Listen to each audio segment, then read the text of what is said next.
Audible is the leading provider of spoken word entertainment and audiobooks, ranging from bestsellers to celebrity memoirs, news, business, and self-development.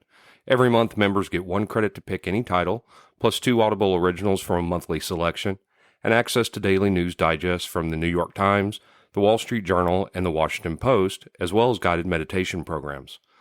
Between a full-time job in IT and a full-time job in podcasting, it gets harder and harder to sit down and read the books I'm interested in. This is where Audible comes in. I can listen on my daily commute, relaxing, or while out running errands and still get in the books I've been wanting to get into. You can download titles and listen offline anytime, anywhere. The app is free and can be installed on all smartphones and tablets. Now you can try Audible risk-free with a special 30-day free trial by visiting audibletrial.com/nerdery and murdery. That's audibletrial.com/nerdery and murdery. Don't let your busy life get in the way of that great book you've been wanting to read. Go get your free trial of Audible today. This podcast is sponsored by BetterHelp. This is Geoffrey, and we've talked about many times before that I experience problems and struggles with my mental health, and really without a healthy mind, being truly happy and at peace is hard. The good news is therapy does work. It's helped for me, but what is therapy exactly? It's whatever you want it to be. Maybe you're not feeling motivated right now and would like some tools to help. Or maybe you're feeling insecure in relationships at work, or you're not dealing well with stress. Whatever you need, it's really time to stop being ashamed of normal human struggles, and it's time to start feeling better because you deserve to be happy. And now you don't have to worry about finding an in-person therapist near you to help. BetterHelp is a customized online therapy that offers video, phone, and even live chat sessions with your therapist, so you don't have to see anyone on camera if you don't want to. It's much more affordable than in-person therapy, and you can start communicating with your therapist in under 48 hours. So join the millions of people who are seeing what online therapy is really about. It's always a good time to invest in yourself because you are your greatest asset. And there's a special offer to Nerdery and Murdery listeners. You can get 10% off your first month of professional therapy at betterhelp.com/nerdery and murdery. That's betterhelp.com/nerdery and murdery. Thanks again to BetterHelp for sponsoring this podcast. I could while away the hours, conferring with the flowers, consulting with the rain. In my head, I'd be scratching while my thoughts are busy hatching, if I only had a brain. It's Nerdery Murdery, the musical.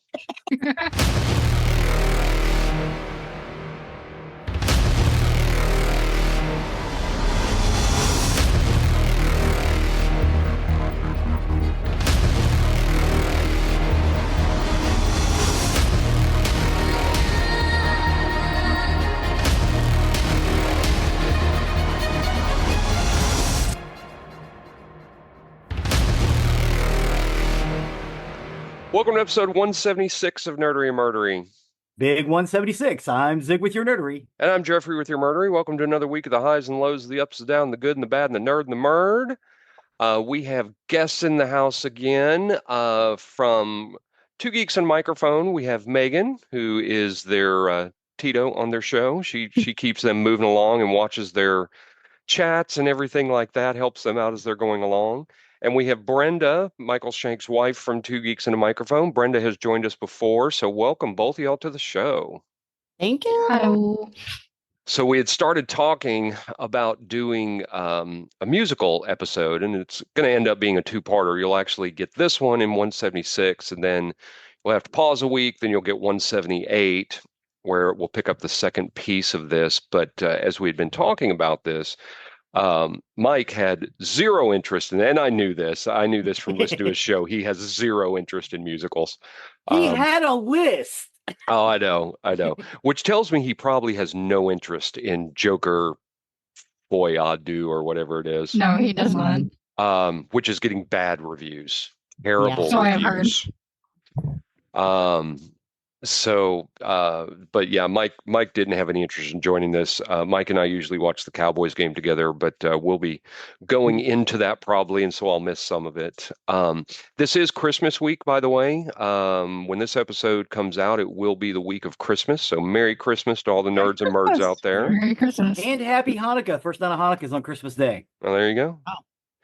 I want to give a special shout out to one of our newer listeners, Brian. He had sent me some messages over email, and he had a great recommendation for an episode.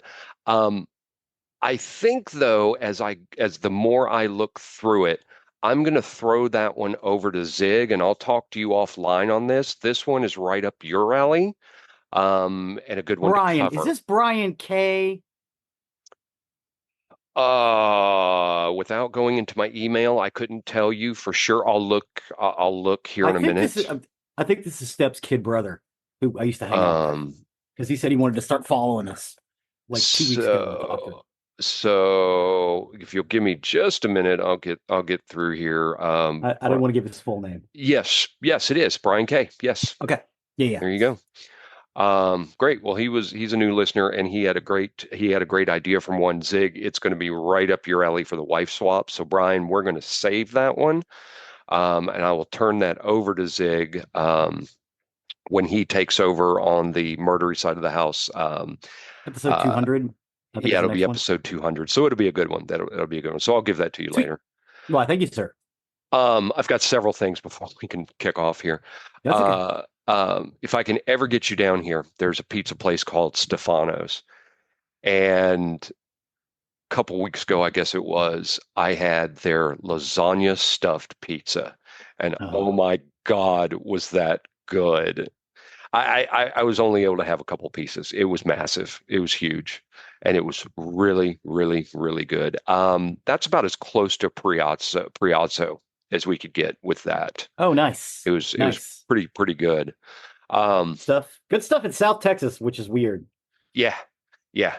Well, and we just spent the morning down in Mexico, and it's so cheap over there. I got a haircut and a shave and a straight razor shave this morning. Chelsea got a pedicure, and for all three things, I spent $30. $30. Oh, wow. Yeah. And then we stopped for tacos. We each got street tacos, and we got a plate of 5 little mini tacos. And for the two of us, it was $16. Yeah. Wow. Probably homemade tortillas too. It was right there. They were. It was outstanding. It was such good food. White corn? No. No, I think it was yellow corn. Okay. Pretty sure it was yellow corn. But yeah, it was really cool. We just popped over there for the morning.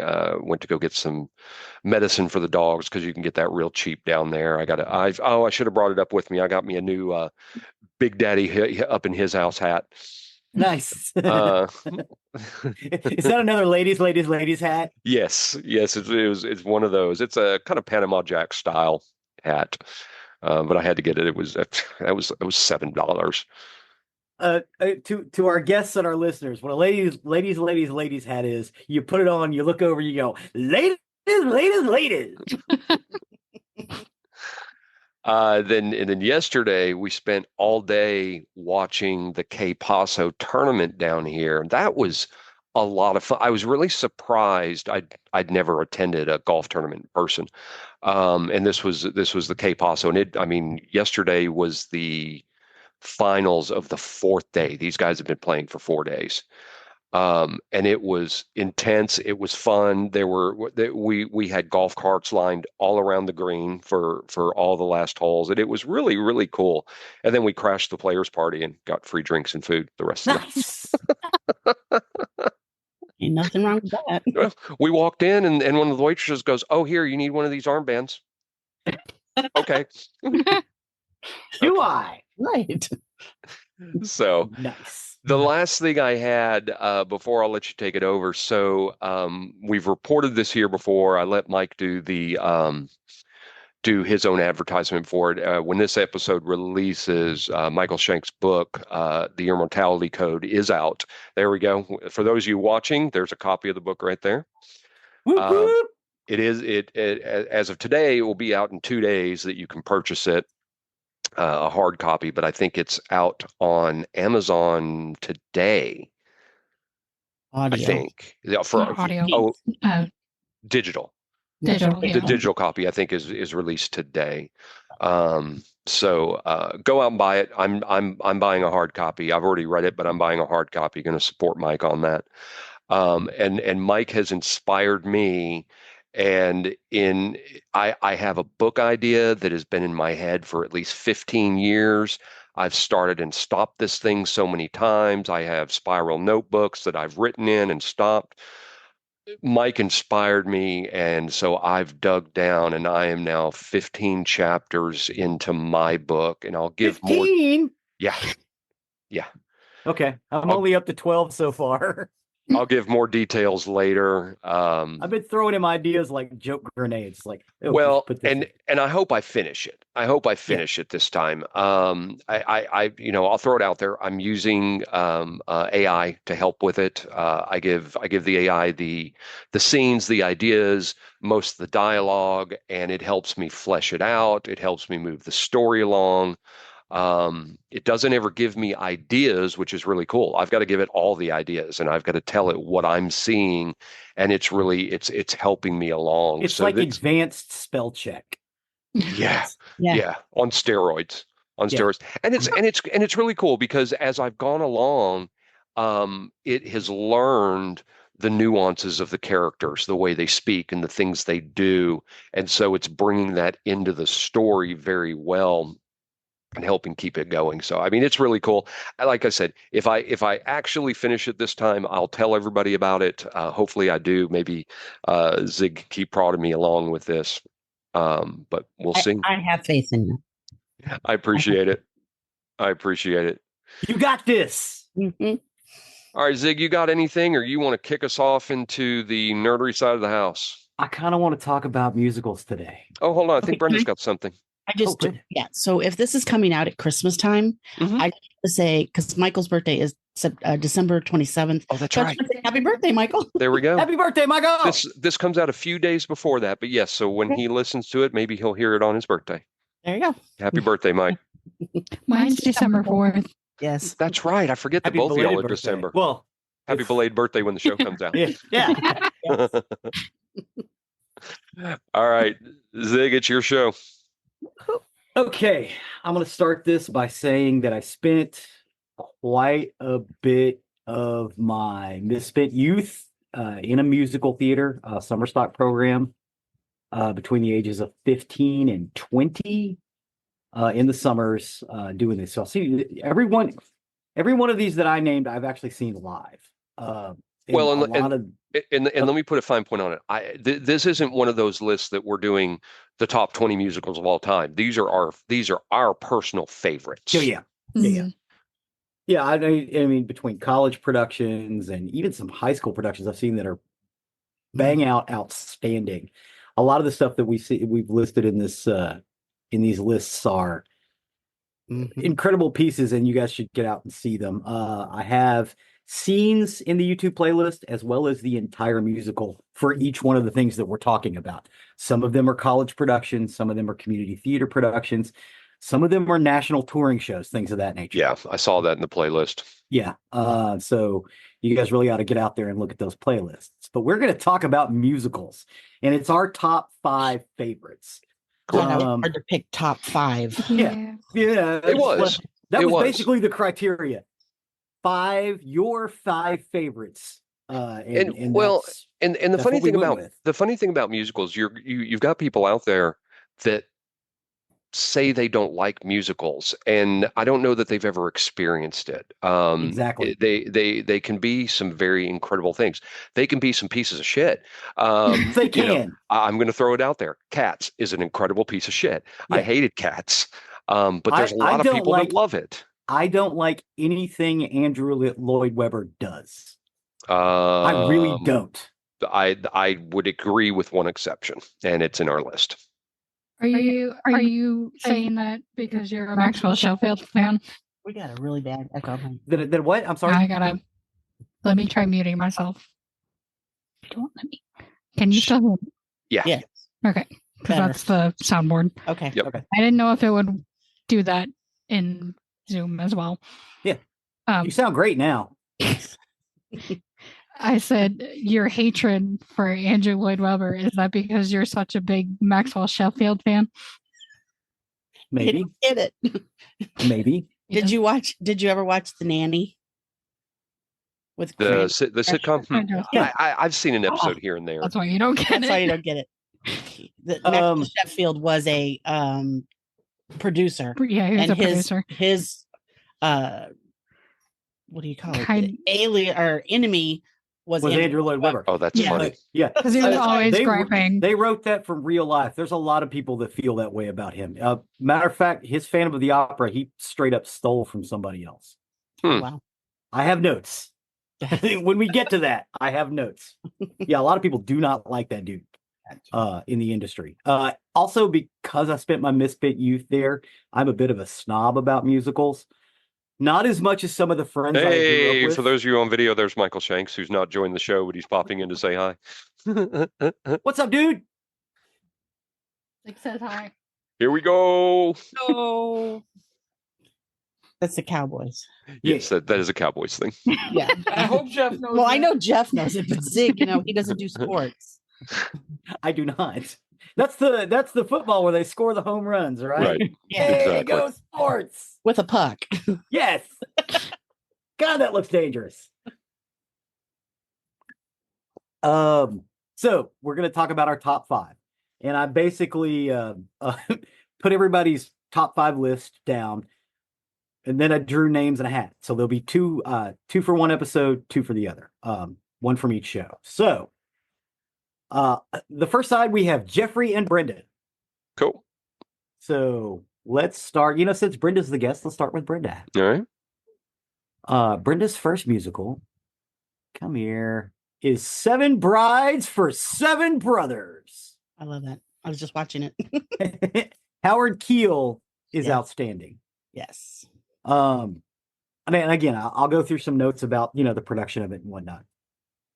It's a musical with a book by Lawrence Kasha and David Landry, music by Gene DePaul, Al Kasha, and Joel Hirschhorn, and lyrics by Johnny Mercer, Al Kasha, and Joel Hirschhorn. It is based on a 1954 Stanley Donen film of the same name, which is itself an adaptation of the short story The Sobbin' Women by Stephen Vincent Bennett, based on an ancient Roman legend of the rape of the Sabine women. The show's 1978 to 1979 premiere tour was canceled without reaching Broadway. After touring for 18 months from 1981, subsequent production opened on Broadway in July of 1982 to close 3 days and 5 performances after its official opening. In 1985, a West End production had a 6-week limited engagement run with a further 5.5 weeks West End run at the Prince of Wales Theatre. Revised versions of the musical have met with success in the U.S. regional theaters and in amateur productions on both sides of the Atlantic. So the stage musical version of Seven Brides for Seven Brothers, which is what I'm going to talk about. It's basically, originally it was a film musical, and they decided in the 70s to make it a stage version. Stage musical version of Seven Brides for Seven Brothers was first performed in June of 1978 at the Dallas Summer Musical Season with Howard Keel and Jane Powell reprising their lead roles. The production with Keel and Powell still attached, the proceeds of which was touted as a pre-Broadway tour playing limited engagements in St. Louis, Kansas City, Toronto, and Atlanta. An engagement at the Pantages Theater in Los Angeles was announced for November of 1978, but instead the production went on hiatus until January 79. Her revived, then to play 3 Florida venues with the tour's end. So this thing did not do very well when it first came out as a stage musical, even though the film was very, very popular. But the film was also, in 78, it was 54 years old at that time. And going in the 70s, a lot of people kind of looked their nose down at those old musicals. At that point, we were all in the Bob Fosse modern dance era, which is, asymmetrical dance moves, So The thing that you had said 54 years. When was the film I'm done? sorry, 24 years. The Thank film. you. Hey, Yeah. wait a I was minute. It's based on a Thank you. 1954 Stanley Donen film. Yes, because 54. That I was going to before say Lil Abner. the film is the only one I've seen, and I mean Yeah. it's in as far as, for lack of a better word, filming technology, it looks like the same type of film that was used for The Wizard of Oz. Yeah. It's quite a few years later. It's actually 54. 1954. It was 24 years afterwards that they made the stage musical. Gotcha. But again, I've seen Seven Brides for Seven Brothers live. I think it was a college production. Mom, What? have we seen? No, they've not had it over at meeting. It's okay. It's an old-fashioned corn gold musical, a la the 1950s, which is what everybody was doing back then. Special point: Julie Newmar was in that. She played. I'm sorry? Julie Newmar, Catwoman. Oh God, I love Julie Newmar. She was in that movie. I have to pause for 1 minute. I'm so sorry. I had a dog just throw up on the bed. Oh, Okay, sorry, we're back. I didn't mean to keep that live when I said that, but yes, we I said we got pet meds down in Mexico. I think one of our dogs just got a little sick from the heartworm medicine. Nice. So, all right, I'm so sorry. Please continue. So yeah, Julie Newmar. I love Julie Newmar. yes, she played Dorcas in that movie. Dorcas. I know that's a Bible name. I didn't name Dorcas. I forgot about that. I haven't seen that in so long.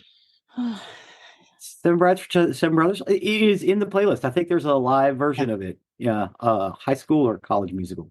It's pretty good. Again, it's the things that they did, back in the day that it may not be my favorite, but it's definitely in the conversation. Mom and I's lists are pretty interchangeable, Right? We could swap lists and say, yeah, I agree with that for the most for part. the most part. We I'm gonna like get a some- lot of the same style musicals. I'm gonna get some hate mail for one of yours, kid. I know. I will. But no, it's Seven Brides for Seven Brothers. That's one of the things. If you want to see what an old-fashioned corn gold Hollywood Golden Age musical looks like, that's it. If you want It's to go fun, though. even older, you could go Lil Abner. Little Abner, yes. I love Lil Abner too. A musical that was based on a comic strip from the Yes. 20s, I think. Something like that. Yeah, a long time ago. Yeah, a corn poem meeting. Uh-huh. Mary. Yeah, very old South. Yes. Very Appalachian. And the quality of the movie is yeah, it's bad. Oh yeah, it's in Technicolor. It's bright and vibrant. It's amazing. Well, and that's where I was saying it was very Wizard of Oz-ish, and it's very vivid colors. Yeah, it's that Technicolor. You can't you can't get that with modern. Well, I mean, you can get that with modern film, but like for a long time, unless you were shooting with the Technicolor, which was prohibitively expensive, you couldn't get that saturated color look. So it was amazing. And I love the dance scenes. I'm sorry, they were fabulous. Oh yeah, the big barn dance where everybody's oh my with the twirling skirts and the I think that's the singular clip you've got on the playlist. Is that? Oh, the barn dance? Yeah. I think so. It's amazing. And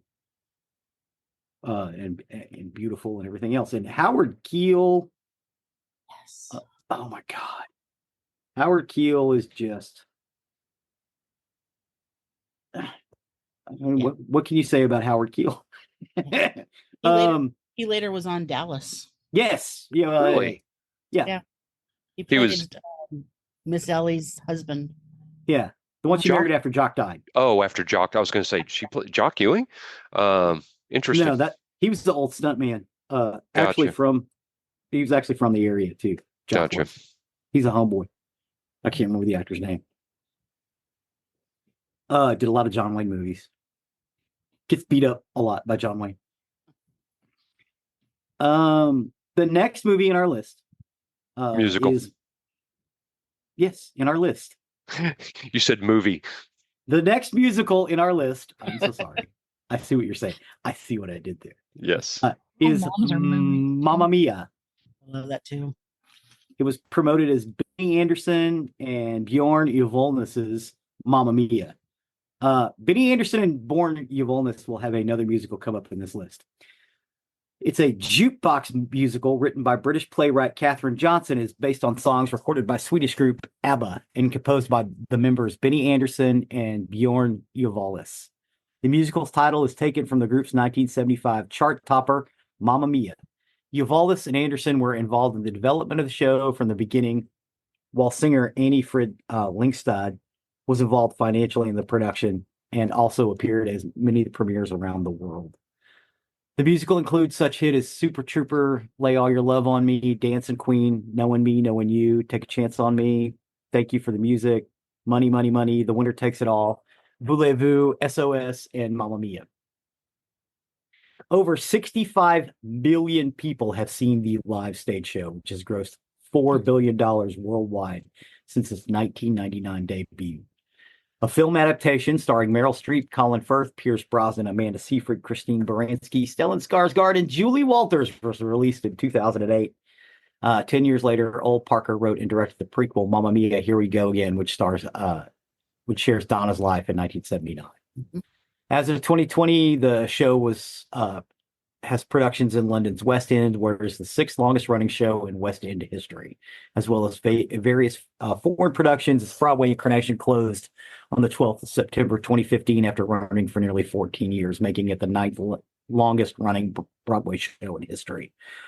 As for the West End, nothing will ever beat Mousetrap.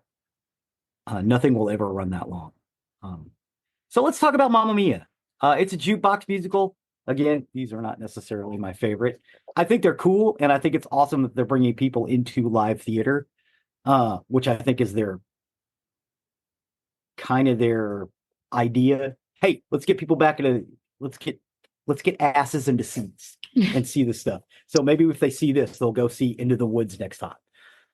I get it. This is one of my mother's favorites. She loves Mamma Mia. Chelsea loves the music from it. I mean, we've got, and I like some ABBA music. This isn't my favorites of theirs. Gimme, Gimme, Gimme, I think is my favorite of theirs. I just like the sound in that one. But this is a fun one. It's a feel good, and it's a fun one. Yeah.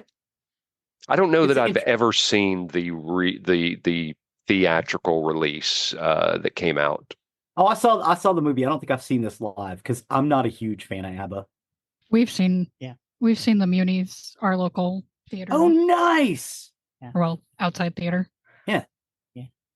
Oh yeah, you would really cool. want to do this in either an outside venue or a big house. Mm-hmm. I think we've actually seen it twice. I think so. Because we saw it when I was younger, and then we saw it like within the last 5-ish years, I think 5 or 6. Yeah.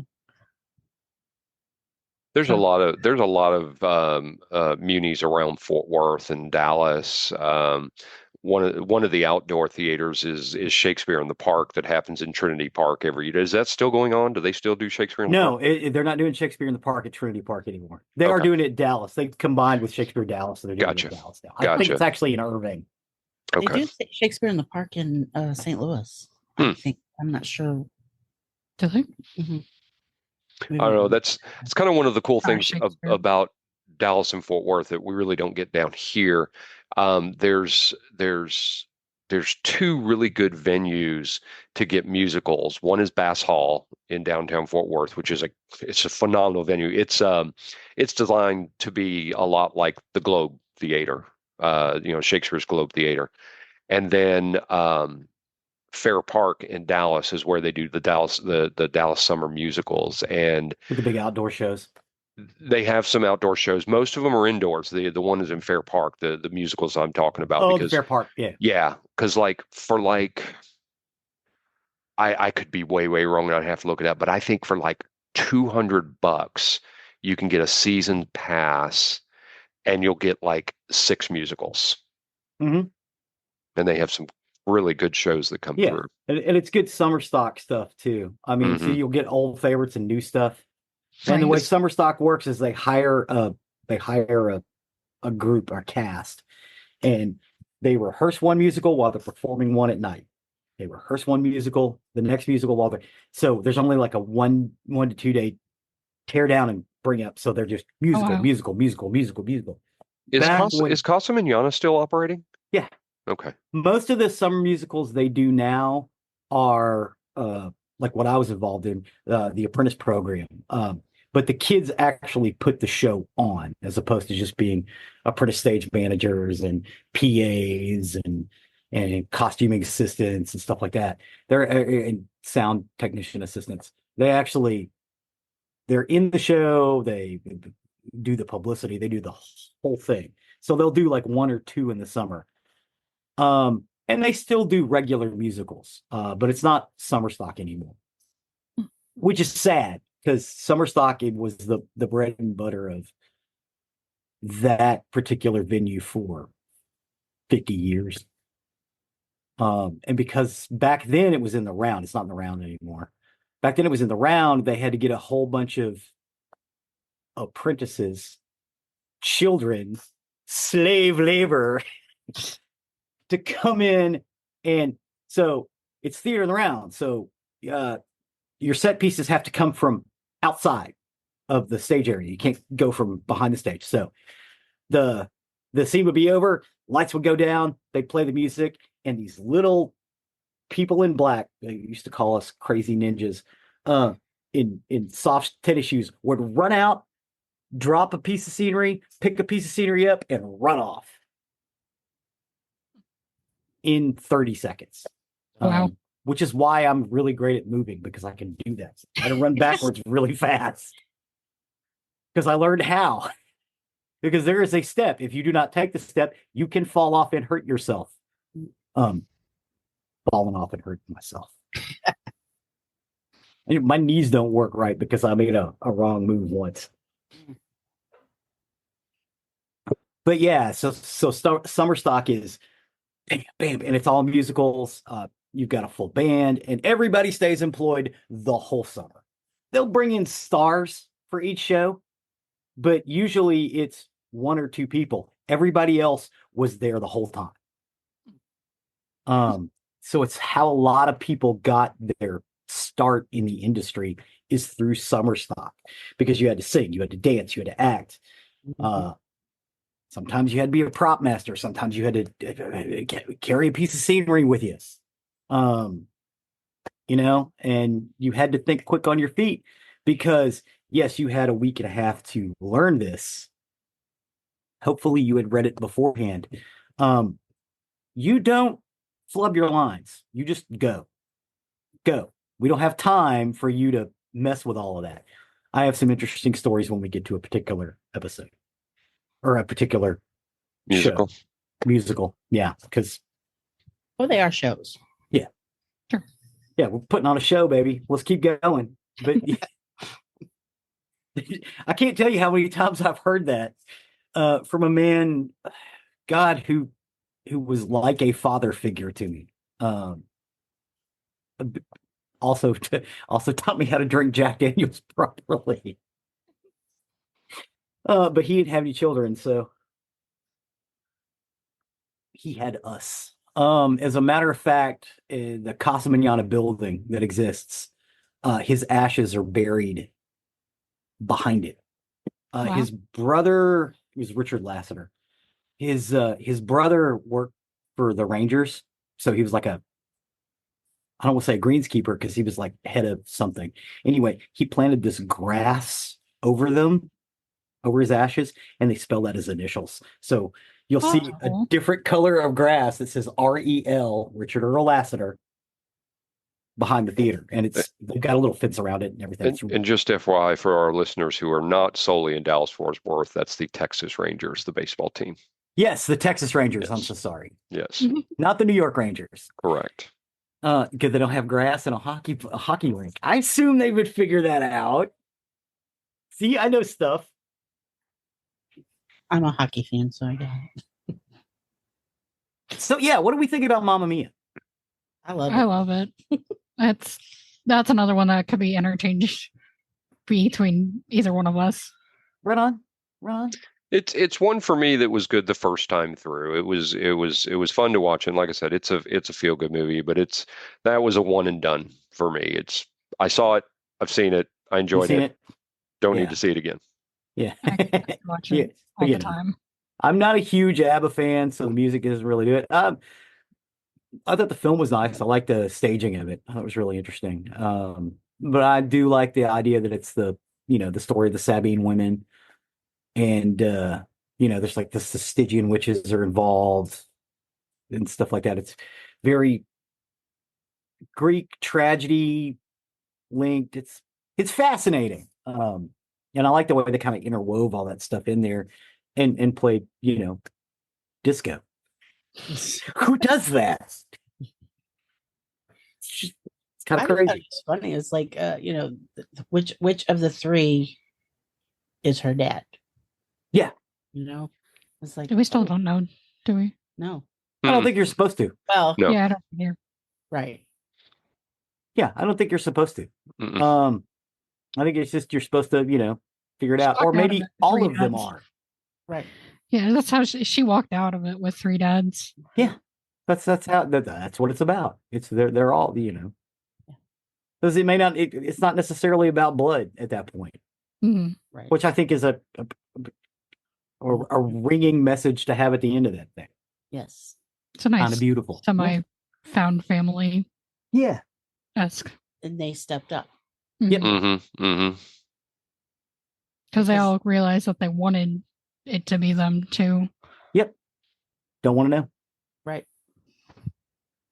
It didn't matter. Nope. That's the beauty of it. That's what I love. Mhm. The next musical in the list is Guys and Dolls. It's a musical with music and lyrics by Frank Loescher and book by Joe Swirling and Abe Burrows. It's based on the Idol of Miss Sarah Brown and Blood Pressure, which are two short stories by Damon Runyon, and also borrows characters and plot elements from other Runyon stories, such as Pick the Winner. The show premiered on Broadway on November 24th, 1950, where it ran for 1,200 performances and won the Tony Award for Best Musical. The musical has had several Broadway and London revivals, as well as a 1955 film adaptation starring Frank Sinatra, Marlon Brando, Gene Simmons, and Vivian Blaine, who reprises her role of Adelaide for the Broadway show. It's considered one of the greatest Broadway musicals of all time. Vivian Blaine, Sam Levine, Robert Alda, and Isabel Bigley, along with the original Broadway cast of the 1950 Decca Cast album, were inducted into the Grammy Hall of Fame. The show had its pre-Broadway tryouts at the Schubert Theater in Philadelphia, opening Saturday, October 14th, 1950. Interesting story.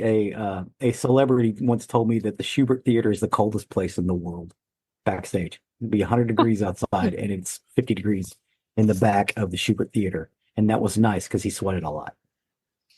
Well, if you're run back of house of a show, yeah. Yeah. The Greaves are like the coldest screen room I've ever had. Schubert Theater, Philadelphia. That was Jamie Farr. Well, Yeah. Matt from MASH. Yes. And other things. Guys and Dolls, when I was in high school, was the first, other than, because I grew up with Wizard of Oz. Yeah. But Guys and Dolls was the first musical that I ever seen on stage. So that was, and A high school production of it? Yes, I fell in love. And to this day, even when I'm watching the movie, I can still see the people that I watched in high school in those roles. Because it's like, oh my gosh. And the funny thing is the guy who played Sky and the girl who played Sarah hated each other in high school. Loathed. I bet that chemistry kind of helped. Oh my gosh, it was, but it was like sparks. I was just like, yeah. Dang! Yes. Yeah. Sometimes when people hate each other, there's a chemistry going on that you just can't match. Oh my gosh. But yeah, that is so. Ever since I saw that, and I helped with lights, and oh my gosh, yes, just incredible. That was one of my Yeah, that's why this is always and will always be on my list of top 5. Yeah. Well, Guys and Dolls is an incredible musical. And like I said, they inducted the 98 revival as well as the 1950 cast are all Grammy winners because it's such an incredible musical, especially about, gangland New York. Yeah. Who does that? Again, who does that? Right. Nobody does that. Well, they did it in 1950 and it was freaking awesome. My daughter doesn't like it. Yeah. Yeah, what do we think about Guys and Dolls? It's very long. Yeah, I'm with Megan on that. It's long. I laughed or cried. It was longer than Cats. This is another one that's a one and done for me. No. And it's more dialogue than it is song. Yes, it's very dialogue heavy. I couldn't. Hey, if you want all song, go see the opera. That's why they call it that. That's right. Oh, but I like a good balance. You want a little more song? Yeah. That's one of my problems with a lot of musicals. It's like dialogue, and they break out into the song. The song, they're just breaking out into the song because it's a musical and that's what they're supposed to do. Right. Wrong. There needs to be a reason for it. Right. Or at least plausible. But see, a plausible I see reasons in these. Yeah. A plausible step to get there. I don't know. I think the beginning they did well with the songs. Yeah. It was a good mix between the song and the dialogue. But then you just lose it after a few songs. Well, to me, in a good musical as well, the music furthers along the point, isn't just slotted in there just to be a musical. The music, the song should further the story. That's why I don't care for jukebox musicals. Mamma Mia kind of being the exception. I think that stuff was slotted in, but they also got with the guys that wrote it. And again, I'm not necessarily against him because it gets asses in seats, and that's what theater needs. And honestly, I think Broadway needs to lower its prices. I think they're pricing themselves out of. I think they're pricing themselves out of an audience. But you get the people that go to New York and they can afford it, and then they, for the most part, I mean, it's not always the case, but they get a good traveling cast that goes around the country. You get a road show, and generally those road shows are generally better than the Broadway production. Sometimes, just because the Broadway production is static, those road shows, it's like the summer stock idea.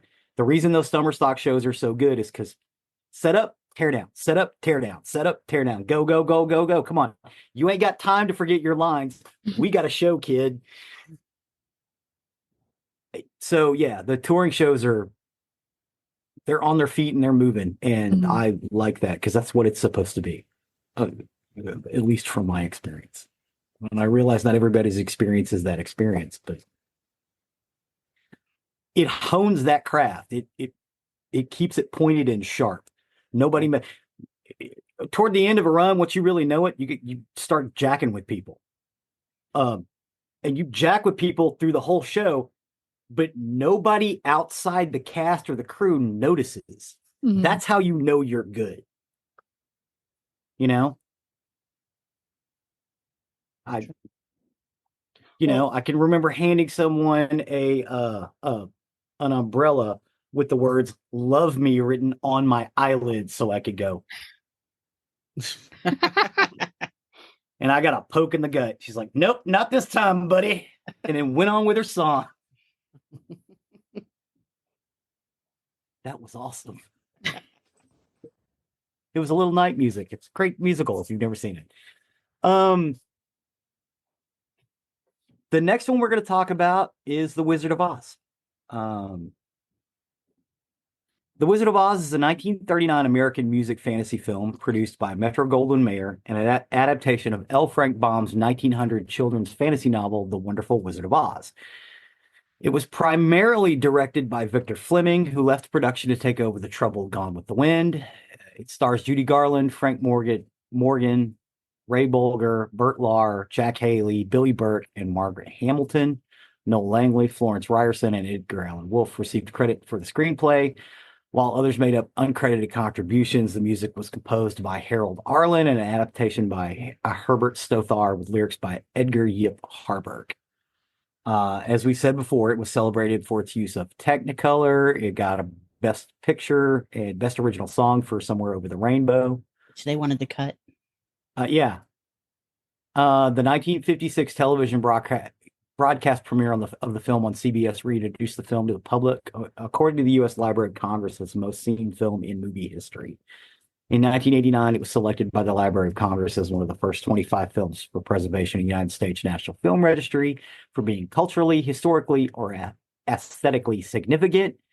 It's also one of the few films on UNESCO's Memory of the World's Register. So we talked about the film itself.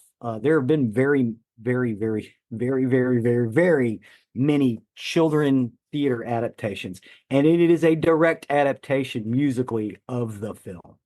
So when you see the musical live, those are the songs you're going to get. And by the way, let me just give a side note on this. If you have not seen it, watch the movie. Is it called? Is it Zig? Help me. Is it Over the Rainbow with Chevy Chase? Oh yeah. Somewhere Under the Rainbow. Under the Rainbow. So it's Chevy Chase as a detective, and is it Carrie Fisher? Is she the other one that's in it? I think so. But Under the Rainbow is funny. It's a murder mystery, done behind the scenes of Wizard of Oz. Yes. I'll have to check that out. And it's very funny. It's very, very, very funny. Yeah, and it's basically it's interviewing the people that were cast for the Munchkins, because they hired every working little person in theater in Hollywood because they needed to fill that set. Right. Yeah, 1981. So they got everybody. 1981 film, Chevy Chase and Carrie Fisher. Yes. I'll have to look at that. Under the Rainbow. It's really good. Under the Rainbow, because everybody's working tall. Yes, Carrie Fisher, if I recall, it's been a long time since I've seen this movie.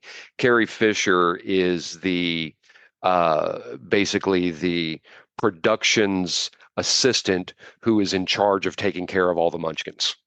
Yeah. And these people are all vaudevillians.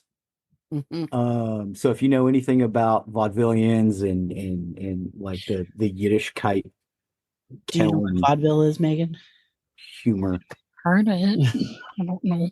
That's okay. I got a musical that's a vaudeville review. Yeah, I've got a musical in my list that's a vaudeville review. Well, dirty jokes. There's a little bit of, I don't want to say strip tease because it's burlesque. Yeah, because everybody's fully clothed. They just look like they aren't. Your picture show?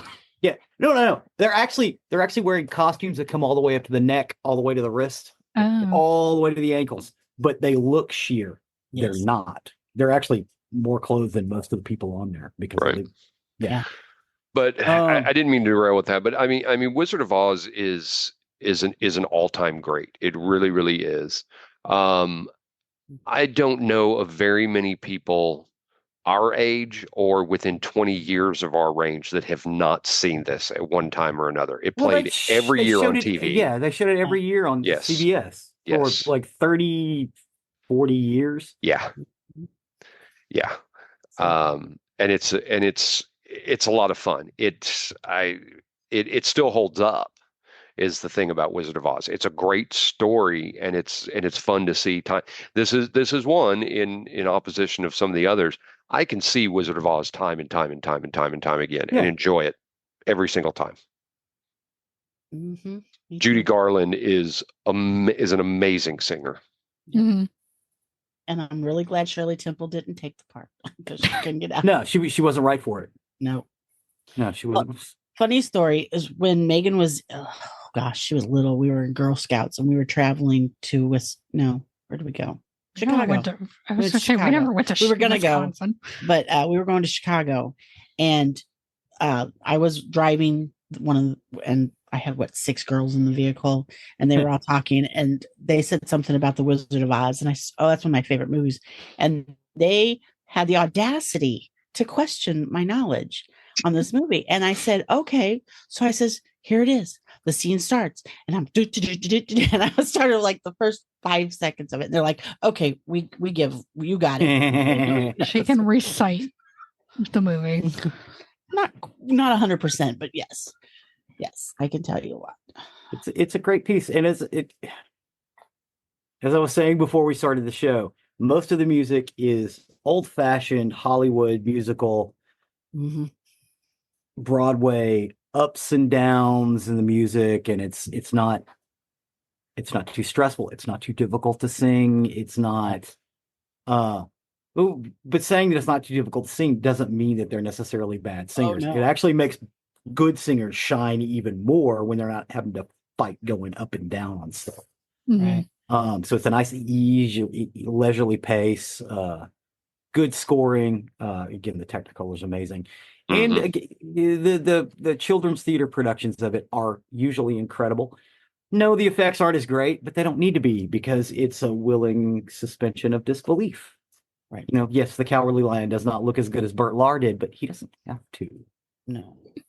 And I will say, live. Oh, I'm sorry. We did see this one live at the Muni. It's great. Aren't those live productions of that? That's phenomenal. That's the one that we bought the season tickets for. Right. Wow. It was there. We were you like, bought season tickets for one show? No. There happened to be shows that each one of us wanted to see. Oh, okay. That was the one Spamalot was there that year. Oh, nice. Like, Music okay, Man. we're going. I love Spamalot. Man. I think Fiddler was also Fiddler, and I don't remember the fifth. If I were a rich man, a very, very rich man, yabba dabba dabba dee, yabba dabba dabba da. That would have been on our list too, but we were only allowed 5. Yes. Yes. Yeah. Well, let's not sing sad songs about the shtetl. Shall we not? Right. There's only one on my list that I can say for sure has a definite spot. That's the next category or next I show. know, Though. but I'm just saying I can't pick favorite. Save it for the Dang. episode. Yeah. Dang, Megan just got told to shut up. Jeez. Wow. Damn, girl. I'm her mama. I was just That's true. commenting on the fact that both Mom and I know. can't pick. No, it's hard. It's hard to, that's one of the Because reasons. there's Like, I so can't many- pick 5. Dude, I went through like 20. I was like, bah, bah, bah, bah, bah, bah, bah, bah, in the text. I was like, shit, I'm gonna have to condense this. But when you said 5, that's I was like, ooh. I put that's all criteria right. on myself. There's other ones that I still want to mention. Third show. Dude, we did an episode on David Mamet. I'm like, yeah, there's like 20 in there. I picked one David Mamet show. Because I saw a high school production of it that is probably the best live production of that I have ever seen, and I've seen it like 3 times. Again, that's next episode. Sorry. Okay, the next show. Wait. So I always wanted to say, Wizard of Oz, the original Tin Man was actually Buddy Ebsen. Correct. Yes. Yep. From St. Louis, and he had an allergic reaction, so he didn't get to play him. And it was like, okay. He had an allergic reaction to the paint for the costume. It was the aluminum oxide. Yep. Well, so they recast. Yeah. They were using dust and they were blowing it on him, and he got it in his lungs. It nearly killed him.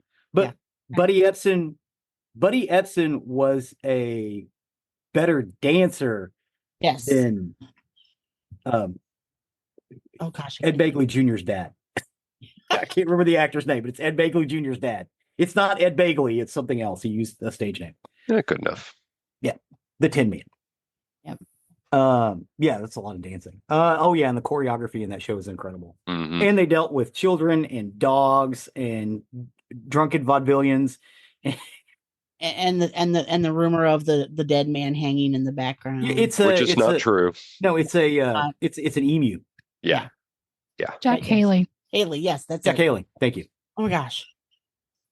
I'm gonna have to give him my card. I mean, if you see the screenshot of the quote unquote hanging man in the background, it's pretty creepy if you think about it. But it's just there's a similar one with the ghost in 3 Men and a Baby. Yeah. If you see that screenshot, it's fairly creepy, but it's just it's a prop. So Yeah, it's like a standee. Yeah. But in this case, it wasn't actually a prop. It's an emu. Yeah. They put a bunch of birds on the set to make it fill it out, and it's a small emu, or was it a rhea? Emu, a rat type, a big bird. Big bird. Big bird? Big bird. No, not that big bird. A different big bird. Oh, okay. A big bird, not the big bird. Gotcha. Yes. Who I also think is a rat type. So, but anyway. What are you gonna say, Megan? I said I'm surprised. I wouldn't be surprised if it was a creepypasta. A big bird? No, the hanging man in the background. There may be. There may be. I'm sure there probably is. Yeah. People make creepypastas of everything. Oh yeah. But they're cool. Some are really, really cool. One of my favorites. Look it up sometime. Is Booth World. I don't think I've read that. Booth World is a creepypasta, and it's wild. It's wild because there's a phone number in it, and you can call that phone number. Oh, I like interactive ones. Yeah. Nice. I like Laughing Jack is my favorite. I've heard that one. Well, I'm just completely turning off. Speaking of Please stop creepypastas, derailing the show. Sorry. speaking of creepypastas, I think I read that the latest season of American Horror Story that's coming out, American Horror Story Stories, I think is going to focus on the back rooms. Oh, I love the back rooms. I do too. I do too. So anyway, continue. I didn't know American Horror Story was still going on. Oh yeah. Oh yeah. Every year. The last show in our lovely guest list is The Greatest Showman. Oh, so great.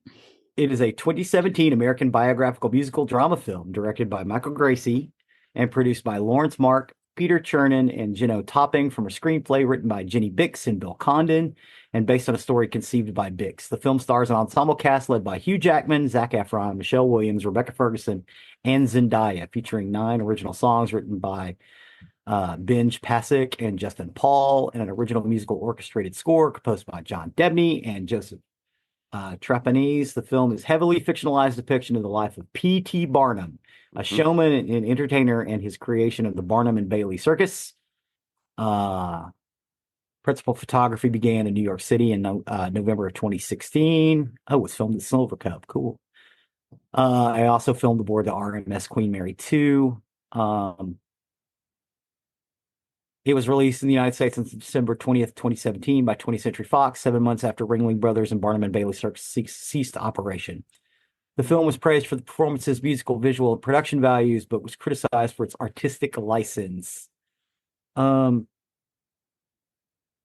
It did win Best Soundtrack for the 61st Annual Grammy Awards. The stage musical adaptation was in development from the Disney Theatrical Group following the parent company's acquisition of the film and the Fox assets in 2019. So they are trying to do a stage version of this. Cool. I wonder if I have a fact about the Greatest Showman. Okay. So Hugh Jackman plays P.T. Barnum. Jeremy Jordan was actually supposed to play him. And I wonder if they do get a stage performance. I wonder if he will be. Could be. He's pretty big. Hugh Jackman is in Australia and New Zealand. That whole vaudeville thing I was talking about still exists. It doesn't exist here anymore. It's not around unless you get like a musical revival. So Hugh Jackman is actually like a song and dance guy. Right. Because again, in Australia and New Zealand, it's still a thing. It's still a thing in England, but it's only for kids. I think he's also in Les Mis. Yes, he is. It's because he's a song and dance guy. He does. That's what he would prefer to do, but it doesn't pay as well as Marvel. Yeah. Well, as Marvel. Yeah. I'm still mad at Deadpool and Wolverine. Why? Because they played that tiniest little clip of The Greatest Showman. I wanted more. Yeah. It was like 2 hours long. How much more of that did you want? I just wanted to hear The Greatest Showman. Just a couple of minutes. It was just like a snippet and then it went away. I wanted that to be the song in the scene. I have never been mad about hearing Grease. than I was when we saw that movie. Oh God. Because you get the snippet of The Greatest Showman, and then it switches to You're the One That I Want. Yeah. Which, yes, sure, Well, it worked great for that scene. For those listening that have not gone to the playlist, I want to tout the playlist real quick, because the clip that Zig puts from The Greatest Showman is one of the best songs from it, and it's a great song about anybody who has ever been bullied. And it's an amazing piece. That was a great pick, Zig. That was really, thank really, you. that was good. I was just looking for some. I was like, oh yeah, this one's good. This is a great tune. So Yeah. I was hunting and fishing. That took me a few days to put those lists together, because I was like, yep, nope, yep, nope, yep, no, not that one, this one. It did take me a while to find the full version, so everybody could kind of see what we're talking about. Some of them are not as good of quality because they were filmed live. Well, and I've got issue with one of the clips you put in there. So yeah, I'll tell you about it when we get there. Okay. The next one we're going to talk about is Hamilton. Oh, we're to my list. Yes. Hamilton, while on vacation from performing his hit Broadway show In the Heights, Lin-Manuel Miranda read a copy of the 2004 biography of Alexander Hamilton by Ron Chernow. I can't talk today. I'm so sorry. After finishing the first few chapters, Miranda began to envision the life of Hamilton as a musical and researched whether a stage musical of Hamilton's life had been created. And all they found was a play of Hamilton's story had been done on Broadway in 1917, starring George Arliss as Alexander Hamilton.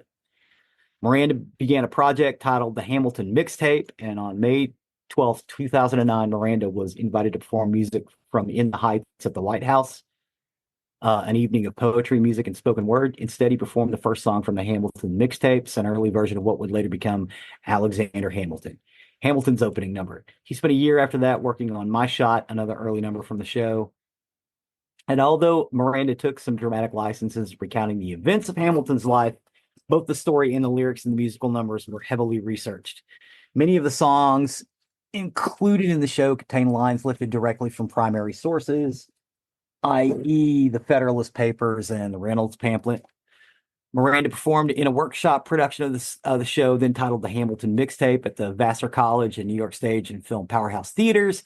And on July 27th, 2013, the workshop production was directed by Thomas Kail and musically directed by Alex Lacamoire. And then it went on to Broadway and it broke records. Yep. I will say this, after having seen Hamilton and In the Heights, I prefer In the Heights. I'll disagree with you. I've seen both. I prefer In the Heights. In the Heights is good, but no, not a chance. I like In the Heights better. I've seen Hamilton twice live at Dallas Fair Park. Once when my daughter was in college, I for her, it was either for her birthday or Christmas that year, I bought her a trip home plus tickets to Hamilton for us to go, because she introduced me to Hamilton, just the music. When she was in color guard in high school, the small town we were in, we traveled a lot. We had to travel all over the state to play different football games to different teams. Plus, we had a championship band and we were traveling all over the place. But one of the things my daughter and I did, I let her take control of the music as we traveled, and she went to musicals, all musicals. Mm-hmm. Hamilton was her introduction to me on this. Hamilton is amazing.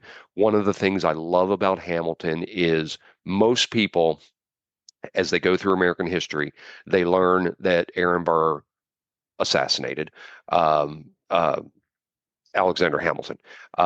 It was an assassination. It was a duel, but it was an assassination. But most people never knew the story behind it. Most people never really get to know how important Alexander Hamilton was to early American history. He was a big figure and that's what I really love about the show. It introduced people into the history. Yes, there was artistic license. But it really stayed true to most of the story. The original Broadway production is, or at least it was, I haven't looked in a while, was on Disney Plus. And so I got to see that as well, the original with Lin-Manuel Miranda. It's an amazing piece of work. I have the entire Hamilton playlist in my music on Spotify. I listen to it all the time. It's brilliant. It's amazing, and you just have to see it. It's a must see. I've never seen it. I Oh, only know snippets of songs because of TikTok. If it's still on Disney Plus, go see it. Yeah, Definitely see it. It's incredible. The actor that plays George the King is so good, or King George, excuse me, is so good. Oh, he's the guy from the Criminal Minds show Yes. on Netflix. Yeah. Yes. He's very, very good. The entire cast is absolutely amazing. Absolutely amazing. Give yourself just see it. Go to Disney Plus and see and it. It's a recording of a live production. It is really good. In the Heights is available on HBO Max. I think you should also see that. Personally, I like In the Heights better, but like just a little bit better. It's Lin-Manuel Miranda is really good at what he does. Yes. And he's breathing life back into musical theater, which was dead. Yeah. 10 years ago or 15 years ago. The next musical in Geoffrey's list is Victor Victoria. It is a musical with a book by Blake Edwards, music by Henry Mancini, lyrics by Leslie Bruce, and additional musical material by Frank Wildhorn, and it's based on the 1982 film of the same name. Such was a remake of the German film comedy Victor und Victoria, shot by Reinhold Schultz in 1933 from his own script. Mancini died before he could complete the music, and Wildhorn was brought in to finish the score. The original 1995 Broadway production created mild controversy when actress Julie Andrews, feeling that the rest of the show had been overlooked, declined and her and the show's only Tony Award. So yeah, they made this movie in the early 80s called Victor Victoria, which was really great. Had a lot of great music in it. It was about a woman who was pretending to be So it was a woman who couldn't get work. She couldn't get work performing. And she was destitute. She ends up meeting Robert Preston, who takes her in, and he comes up with this brilliant idea with her singing, because she's an amazing singer, and and he comes up with this brilliant idea to disguise her as a man dressed as a woman, and it becomes a hit show. It's James Garner is in it, which he's brilliant in it. Alex Karras is in it. Leslie Ann Warren is incredible in it. She is so funny throughout the whole movie. And Zig, I think what you have on the playlist is the Broadway show. Yes, because I thought that's what we were talking about. Well, they did an adaptation for Broadway in 1995. Correct. No, I was talking about the Julie Andrews movie, because Julie Andrews, my wife hates the fact that I didn't put Sound of Music on here, because that's her all-time favorite, and that is Julie Andrews that are brilliant. A pound of mucus.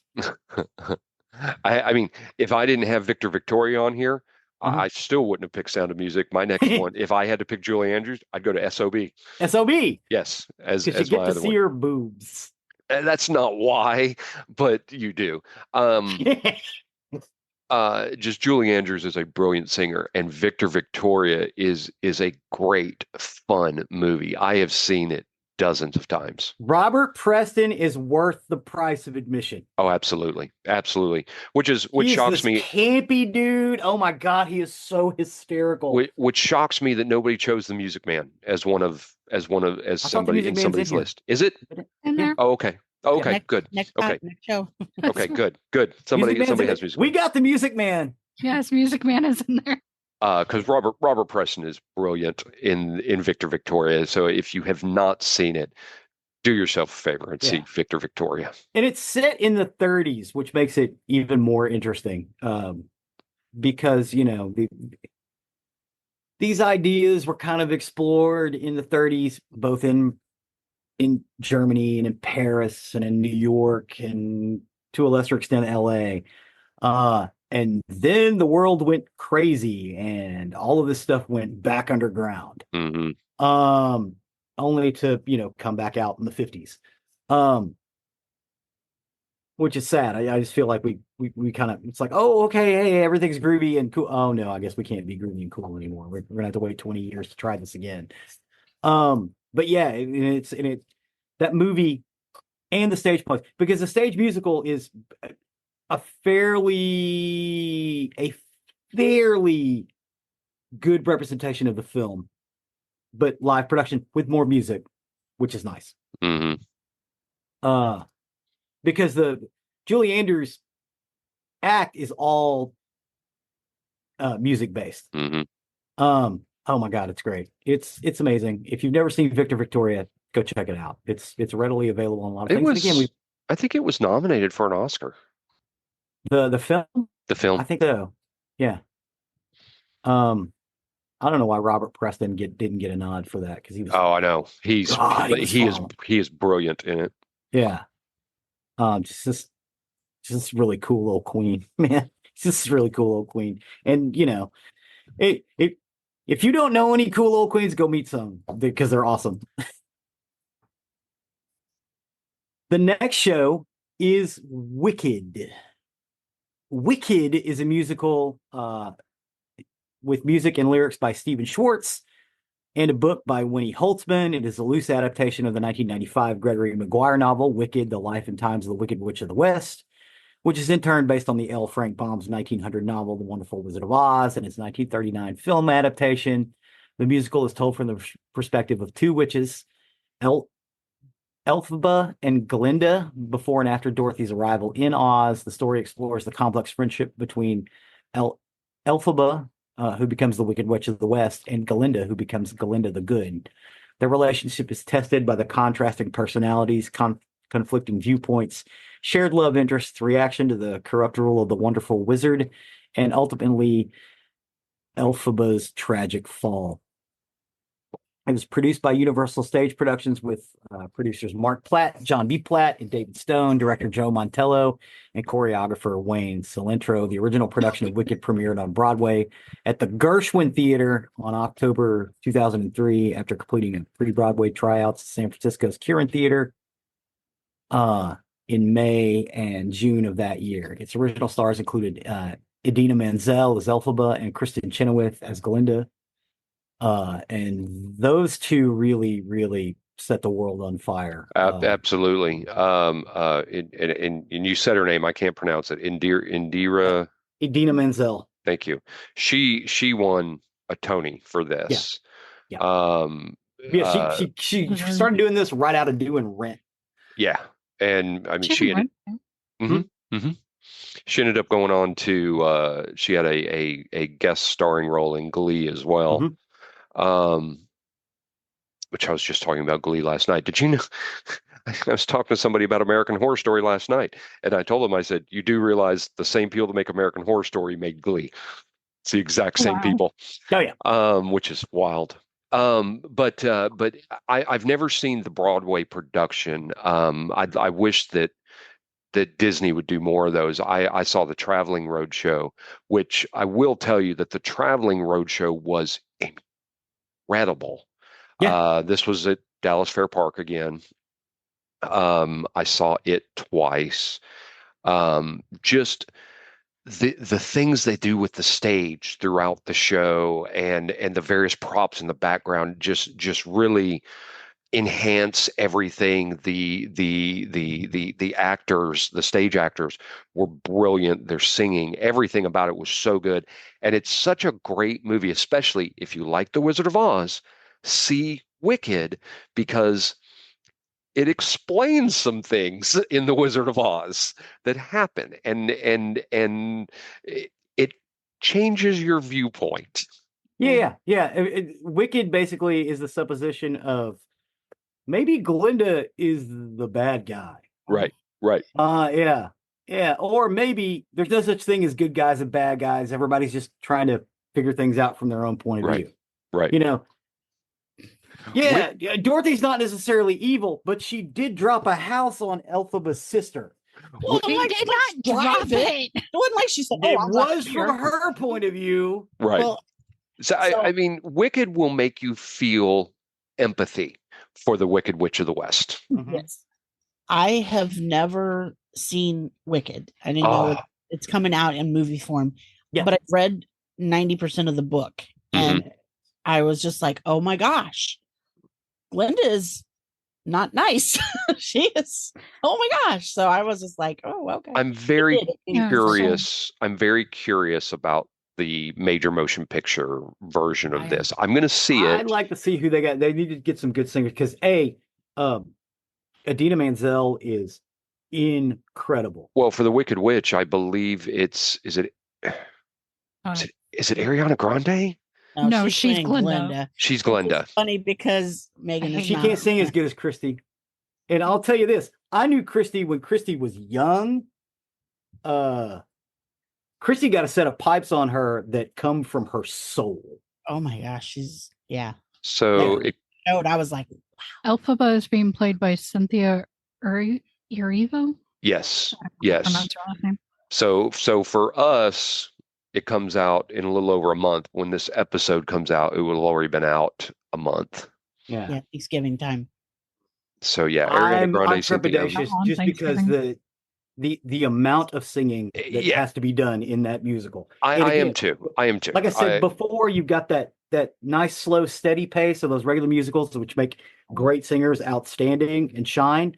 This is not that case. This is a case where you have to be a good singer to hit that and drop, because those notes go bam, bam, bam, bam. It's hard. Oh, and I didn't even know this. They're doing Wicked as a 2-part movie. Oh, are they? Yep. Oh, I didn't know that. The next one, the part 2 will come out November of 2025. Wow. I'm surprised it took them this long to make a movie out of it. Yeah, and and I'm glad they're doing it as a 2-part movie because there's so much that goes into that production. Putting it in a 2.5 hour movie, you're not going to capture everything. No. So no, not really get this right, and it's because the musical's what 3.5 hours. If I recall right, yeah. Yeah, and that's with the intermission. So figure. And scene changes with some overtures. 3 hours. Yeah. No one wants to sit in a theater for 3 or a movie theater for 3 hours. It's not like a live show where you're. So Brenda, you're going to have to tell Mike he has to do an episode on Wicked. Yeah. When it comes out in the movies. Well, he is taking me. He's already told me. Oh, okay. Well, good. Oh, yeah, nice. There you go. Yes. That's going to be a date night for you because I have no interest. That's okay. Oh, You don't want to see so Wicked? good. I'm okay with the date night. I was excited when I heard that they were doing a movie because yes, I would love to see Wicked, but I cannot stand Ariana Grande. I'm with you. I'm with you there. That was my. She's the bad guy. That was my reservation. That was my reservation on it as well. Don't make me want to see it because they picked the right person. I'm not concerned about the acting with her so much as I am. He is not that good of a singer. No, she is not as good as Kristy Chenoweth is. No, I don't like her singing. I'm sorry, Kristen Chenoweth. Correct, but in Wicked, she doesn't have to be. The Wicked Witch has to be the singer. Oh no! Kristy. Well, Glenda has a few songs. She does. She does, but it's nothing as powerful as what Elphaba. Yeah. Elphaba. Yeah. Nothing near as powerful as that. Just I don't know all the songs from Wicked. I really just know Popular and Defying Gravity, which are pretty much their 2 biggest songs. Yes. For each of the characters. Yes, and I think Popular is the clip that Zig got on our playlist. Was it Popular? Yeah. Yep. Really was surprised you didn't do Defying Gravity. Defying Gravity? Yeah. Yep. Yeah, that's a showstopper. Yes. I believe that goes, and then bam, you go into an intermission because everybody needs a break. That's an emotional thing. Mhm. I think Zig has a crush on her. Who? Sounds like it. Kristen. Kristen Chenoweth? Well, Yeah. she did kiss me full on the mouth. Okay. She did it to break my my consciousness. Mwah! And it did. I froze like a deer in the headlights. I'm holding. Okay, so I'm holding half of a haystack. What? Are you there? Did I lose you? No, we're all here. I'm holding half of a haystack. How it works? The half of the haystack goes down. It's got two handles in it. She gets inside of it. She throws it up, opens, and starts singing. Right. She paid Baby Jane and Gypsy. Right. So she's only in the show for the first quarter of the show, and then she can fuck off for the rest of the show. I can see that. Yeah. She stays in costume so she can go do her thing. So yeah. So I grab a piece of hay and I get it and I put it in her hand and I'm starting to slide it on and she kisses me full on the mouth and I stop. Okay, again, the music's going on. It's in the dark. I'm supposed to drop this and run. Yeah, Good the lights God, came the up. veins in his neck are popping out. I know, I'm telling you. I didn't even know this story, and I'm just telling you. 3,000 people saw me drop this thing, look at a deer like a headlights, and take off running.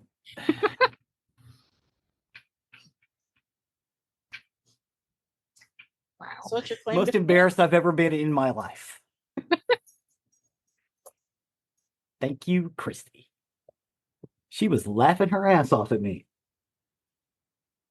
Funny thing, and I'd actually forgotten all about it until several years later. And my friend Ethan's like, hey, remember when? And it was like, oh my God, I had blocked that out for like 20 years. Turns out someone had paid her to do it. So, wow. Oh, and she's tiny too. Well, Yeah. I mean, she is tiny because Oh yeah. I was like 15, 16. So I was actually smaller than I am now. And as you well know, I'm a hobbit. Yeah, you know, she was like a half a head shorter than me. And she was full grown. Oh, wow. She was like 19 or 20 at the time. And she hasn't grown since. She is tiny. Look at her in The Good Place standing next to Ted Danson. Oh, yeah. She's little bitty. Yes. She's really, really cool and really funny. And an incredible singer. Because again, you know, with singers, 1920, your voice isn't even there yet, you know? And she was already belting out those young players from Gypsy. I have now derailed the show. I am so sorry. I got into everybody is actually else, still on subject. Just did it. That's all right. This is going to end up being another one of our 2-hour shows. Yeah, that's all right. That's all right. The next, is this the last musical on your list? Yes, the last music. No, the next one is Little Shop of Horrors. You're right. Yes, Little Shop of Horrors is a horror comedy rock musical with music by Alan Menken and lyrics and book by Howard Ashman. The story follows a hapless florist shop worker who raises a plant that feeds on human blood and flesh. The musical is loosely based on the low-budget 1960 black comedy film, The Little Shop of Horrors. But he kind of re-envisioned it, or Alan Menken re-envisioned it as an early 1960s rock and roll doo-wop and early Motown sound. The musical premiered off Broadway in 1982 before moving to the Orpheum Theater off Broadway, where it had a 5-year run. It later received numerous productions in the U.S. and abroad, and subsequently Broadway production, in part because of its small cast. And it became popular with school and other amateur theater groups. The musical was also made into a 1986 film of the same name, directed by Frank Oz. That would be The Little Shop of Horrors. I have a special place in my heart for this one. My daughter did this her junior year. That sounds juniors, right. I think it was her junior year. I know, because he was like, hey, how do we do this? And we were drawing up. I'm like, do it like this, and you got like this, and then you just take a big piece of fabric and run it over here, and put their heads through. And what he's talking about, because she had designed Audrey. She was playing Audrey, and she had to design give that to a child. Now that's what difficult. I know. That's what her teacher did. Yeah, so that's advanced puppetry. So I called Zig over. I said, I need some help because I can't help here. But she got to play Audrey from the plant in the pot all the way up to the big monster. This is Little Shop of Horrors is a perfect example of a musical where the music advances the story. Without the music in this, you don't have a story. Right. Well, you got a Roger Well, Corman you- film I that mean, took you 3 do. days to make, Yeah. which is mildly humorous. But the musical pieces are very important. It's very similar. Wicked is this way too, actually. But the musical numbers advance the story along in what's going on throughout it. This one is such fun to see it played live. The movie is a lot of fun. It's great. I've always loved Little Shop of Horrors. It's great. I don't know if I've ever seen a stage performance of it. I would love to, though. It's I'm fun. Sure. It's fun. I'm sure it would be fun. Yeah. I guarantee you, most stage productions, even high school productions, spent more money than the original Roger Corman film did. I adore Little Shop of Horrors. Yeah. Yeah. I mean, That's going to be on my list to watch in the next 2 weeks. Awesome. Little Shop of Horrors. Yeah. See if you can find a stage play of it somewhere. Yeah. There may be a one online. Yeah, I've seen, again, it's one of those things you see a lot of high school and college productions because it's such a fun show to do. Mm-hmm. It's a small cast. If you can get around the plant, everything else is pretty easy. Yeah. I think so Dad, this is one of the musicals that is on my dad's list of ones that he actually likes. He loves Little Shop of Horrors too, and we love Audrey too. So we actually contemplated trying to make Audrey, and so Dad was looking up videos of people making, and I think we found somebody making it for a stage performance, and it's amazing. Yeah, my one regret of seeing my daughter perform it live is that you can't take pictures during the performance, and I don't have any pictures of her up on the stage doing Audrey, and I just wish I could have. That's when you sneak them anyway. I know, but I was good. Why don't you could have taken pictures, while they were putting it together. No, we weren't allowed. We weren't allowed in the set. It was supposed to be students only. This was a big project for the students, and they got no parental help on this one. Oh wow. Wow. Okay. Yeah, other than ideas. Hey, do it like this. I wonder if that worked. So I don't remember. Did the basically the TV cart thing that we figured out on the wheels, did that work? Yeah. Oh yeah. Yeah, it was perfect. Excellent. The final film in Geoffrey's list is American Psycho. It is a musical with music and lyrics by Duncan Sheik and a book by Robert Aguirre Sacasa. It is based on the controversial 1991 novel American Psycho by Bret Easton Ellis, which also inspired a 2000 film of the same name that starred Christian Bale. Set in Manhattan during the Wall Street boom of the late 80s, American Psycho is about the daily life of Patrick Bateman, a young and wealthy investment banker who is also secretly a serial killer. The musical received its world premiere in the London Alameda Theatre in 2013, directed by Rupert Gould and starring Doctor Who actor Matt Smith. A Broadway production began previewing performances on the 24th of March 2016 at the Gerald Schoenfield Theatre, directed by Gould and starring Benjamin Walker as Patrick Bateman. The musical is based on the 1991 novel American Psycho by Bret Easton Ellis. In 2008, producers David Johnson, Jesse Singer, Nate Bullen, and Aaron Ray purchased the stage rights and were developing a musical adaptation of the novel to appear on Broadway. It kind of went through a couple of Kickstarters and things of that nature, but eventually they got it up and running. I had not seen much of this other than what we put in the playlist. I didn't even know this was a thing until you mentioned it. Yeah. Yeah. So this is another one, and I apologize. I have to keep going off camera. I have to put drops in my eyes. I'm not crying. All right, make some blue. Yeah, not crying. This was another one that was introduced to me by my daughter. She had in one of our trips. I think this one was actually coming back up to Dallas Fort Worth from Harlingen. We listened to American Psycho the musical, the Matt Smith version, and this is where I have the one problem with the playlist. I know you put in the Broadway production that they did on the what's his name show, the guy from the Daily Show, that has the talk show, not Jon Stewart, with the glasses. The English guy. No. Why can I not remember his name right now? He was the one. He was always on the Daily Show, pretending to be the conservative, but he's really not. Oh, Stephen Colbert. Stephen Colbert, the Colbert Show. So you did the clip from the Stephen Colbert Show, yes, which is the Broadway cast, or is not the Broadway cast. It's the traveling show, because the Broadway cast is Matt Smith from Doctor Who.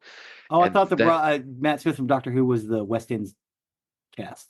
Unless I'm wrong, I thought the Matt Smith one was the Broadway one. No, Broadway is somebody else. Matt Smith is West End. Okay. Yeah, because they started in the West End. They didn't go to the Broadway first. I prefer the Matt Smith one.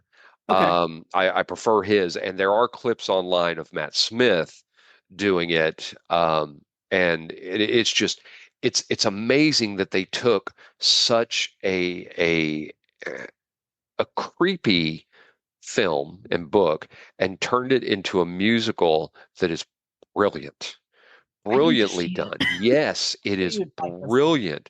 The clips you can see online of Matt Smith are not good because they were taken from, looks like somebody's that may have been why camera. I didn't use them at the time. Right. And you had talked about the various clips, but you can see such stuff of Matt Smith online taken from somebody's phone camera, and it's brilliant. He plays Patrick Bateman. He plays the Psycho, and it's amazing. It's amazing, absolutely amazing. Matt Smith is so versatile.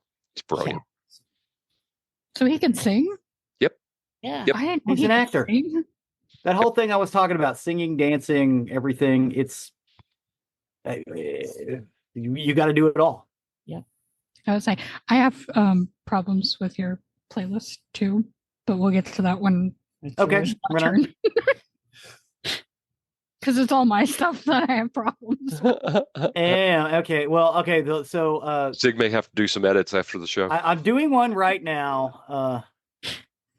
So that has been added. Awesome. But I've never seen American Psycho live.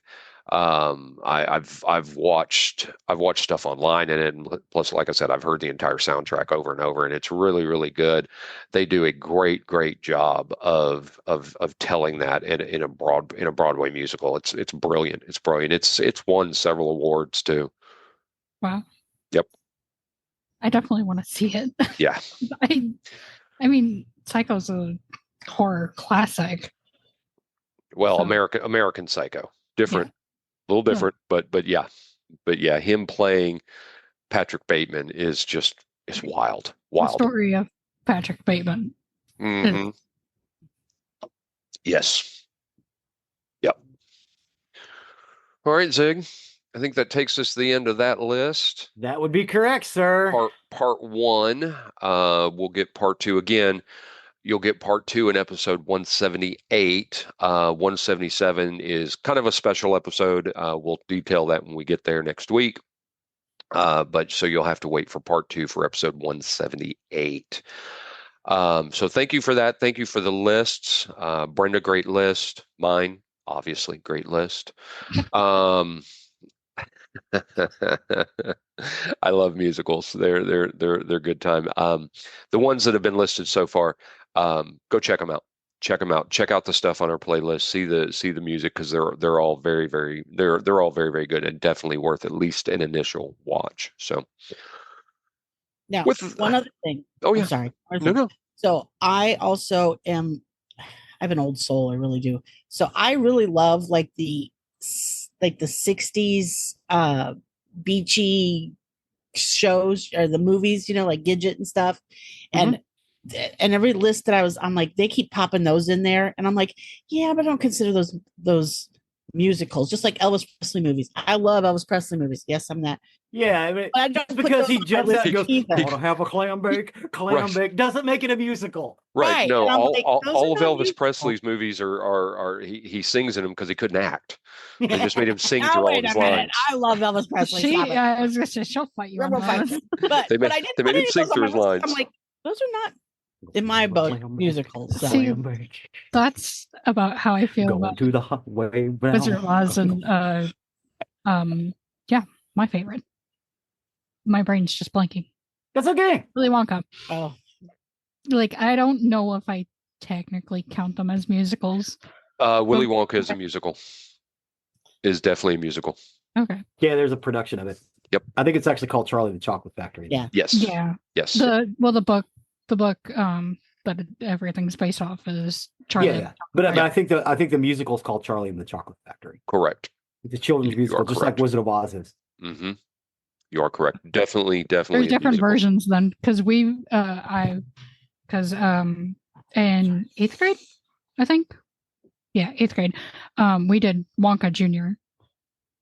So there's different versions. That's cool. Awesome blossom. All right. Well, with that, we're going to step over to the murdery side of the house. Murder. This is the breaking point for those of you who have been around for a little while now. If you need to take a break, this is a good time to do it before we step in there. For today, I think Zig needs to take a break right now. All right. So Zig gave everybody time to take a break. Everybody else could take a break. So for today, I got my information off Oxygen, Medium, Time, and Google Maps. Very interesting enough. This is the story of the murder of Lauren Landazazo, or Landazazo. There we go. Lauren Landazazo. Yes, we'll say it that way. Why I thought this story was very interesting to me personally. This story not only takes place where I lived during late elementary and junior high school, but the victim also went to my junior high school. Oh.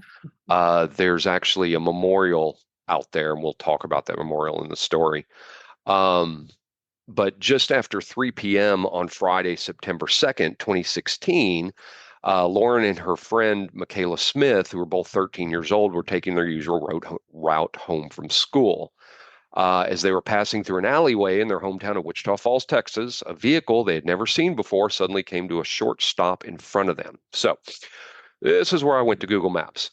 You don't see alleyways anymore in neighborhoods. They just don't. They have them in Wichita Falls. They did. Well, they did. So that's where I had to go to Google Maps. Our neighborhood was full of them and provided a lot of great shortcuts that you could go through. So when I was going to McNeil Junior High, there were only 3 neighborhoods that fed McNeil. And I've got the link to Google Maps so you can pull this up and look for yourself. There were only 3 neighborhoods that fed into McNeil. There was one to the north, one to the northeast, and one to the east. I lived in the northeast neighborhood. Now, per Google Maps, there's one to the southwest, west, and south. So it's really kind of surrounded, but those neighborhoods didn't exist in the 80s. I looked on the maps. Those 3 don't have alleyways, as most newer neighborhoods in Texas don't. The one to the north was newer and didn't have alleyways either. So the girls were either walking to the northeast neighborhood or the east one, which again was mine. Not that it matters to the story, but as I just kind of found it fascinating as I was going through here, there was a 50% chance at this point that this story happened in my old neighborhood. So the truck pulled over and a young man got out. He eyed them both up and down. The girls, thinking he was pulling some sort of prank, had ignored him and kept walking away. And within seconds, one of the middle schoolers would be lying mortally wounded on the pavement. The other would be fighting for her life. Investigators would later learn that after staring Lauren and Michaela down, the driver had retrieved a rifle from his SUV and started shooting. In total, 16 shots were fired, 15 of which struck Lauren. Michaela, who had been hit in the chest by the first round, had somehow found the strength to run to safety. And after emptying his weapon, the shooter fled the scene because dozens of witnesses, most of whom were also students on their way home from McNeil, looked on in horror. Ambulances rushed to the scene and word of the shooting spread quickly. There was an acquaintance of Bianca Landazazo who phoned to tell her that students had been shot nearby, and she made a beeline to the site. When she arrived, she observed paramedics working furiously over the broken form that was her daughter. Eyewitnesses who were interviewed after the fact stated they would be forever haunted by the sound of the distraught woman's screams. Lauren's father, Vern, who had left work as soon as he learned of the shooting, arrived a short time later. He was unable to process what he was seeing, and he was convinced that his child would be all right. Bianca, though, who had seen the extent of the damage, knew different. At the hospital, the family were informed that their daughter, who had just started the 8th grade, had succumbed to her injuries. The medical examiner would determine that she had sustained 15 bullet wounds from a .22 caliber rifle. 2 of the shots had been to the head, either of which would have been fatal. And her cause of death was, of course, ruled homicide. Michaela was admitted to the hospital in serious condition. When she was interviewed by detectives, she described the perpetrator as a young white male with chestnut-colored hair that hung loosely around his face. And though she had seen him only briefly, she recalled he had a prominent nose and a scattering of acne across his cheeks.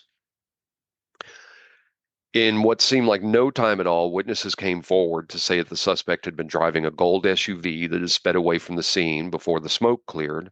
Their recollections, coupled with Michaela's remarkably accurate description of the shooter, helped police create a composite sketch, which was quickly released to the public via local news outlets. Less than 48 hours after the incident, authorities received a tip from a concerned citizen that she had seen her neighbor, 20-year-old Cody Lott, carrying what looked like a rifle case into his apartment on the day of the murder.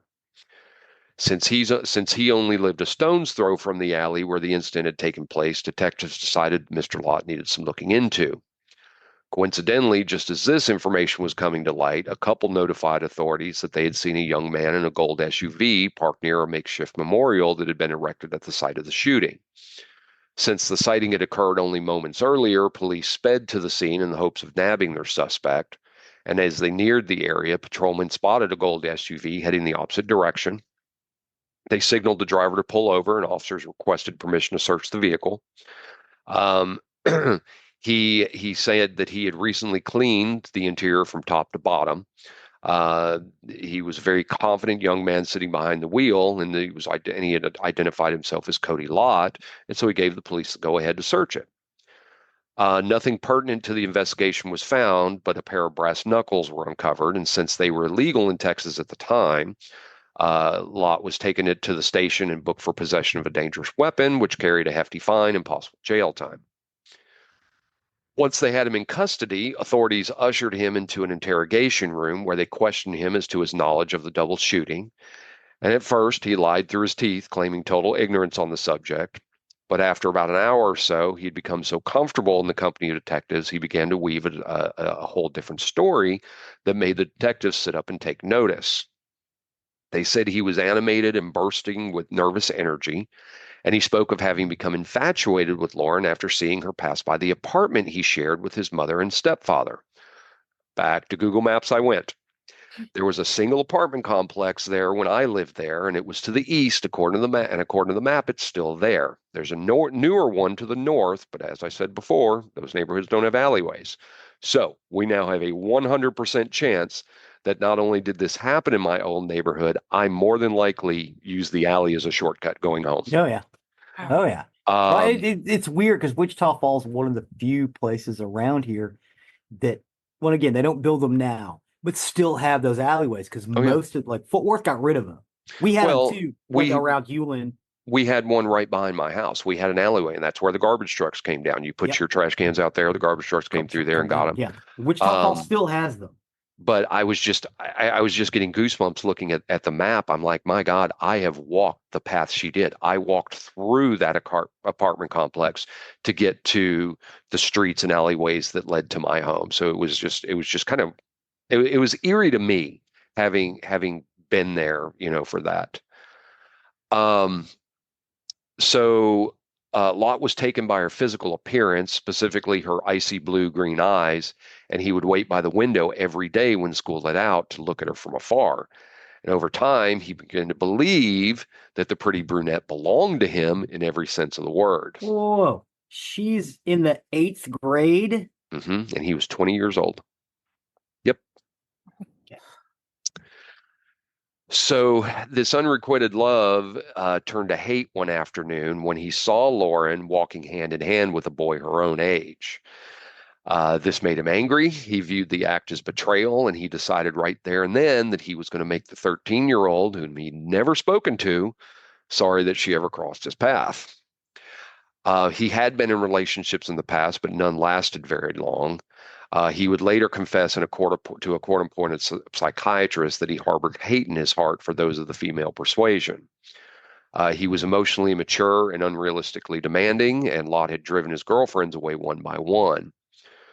So he was lonely. He was envious of those who around him who were in healthy relationships, and he had retreated into an imaginary world where Lauren, who seemed perfect in every way, she was devoted to him and only him.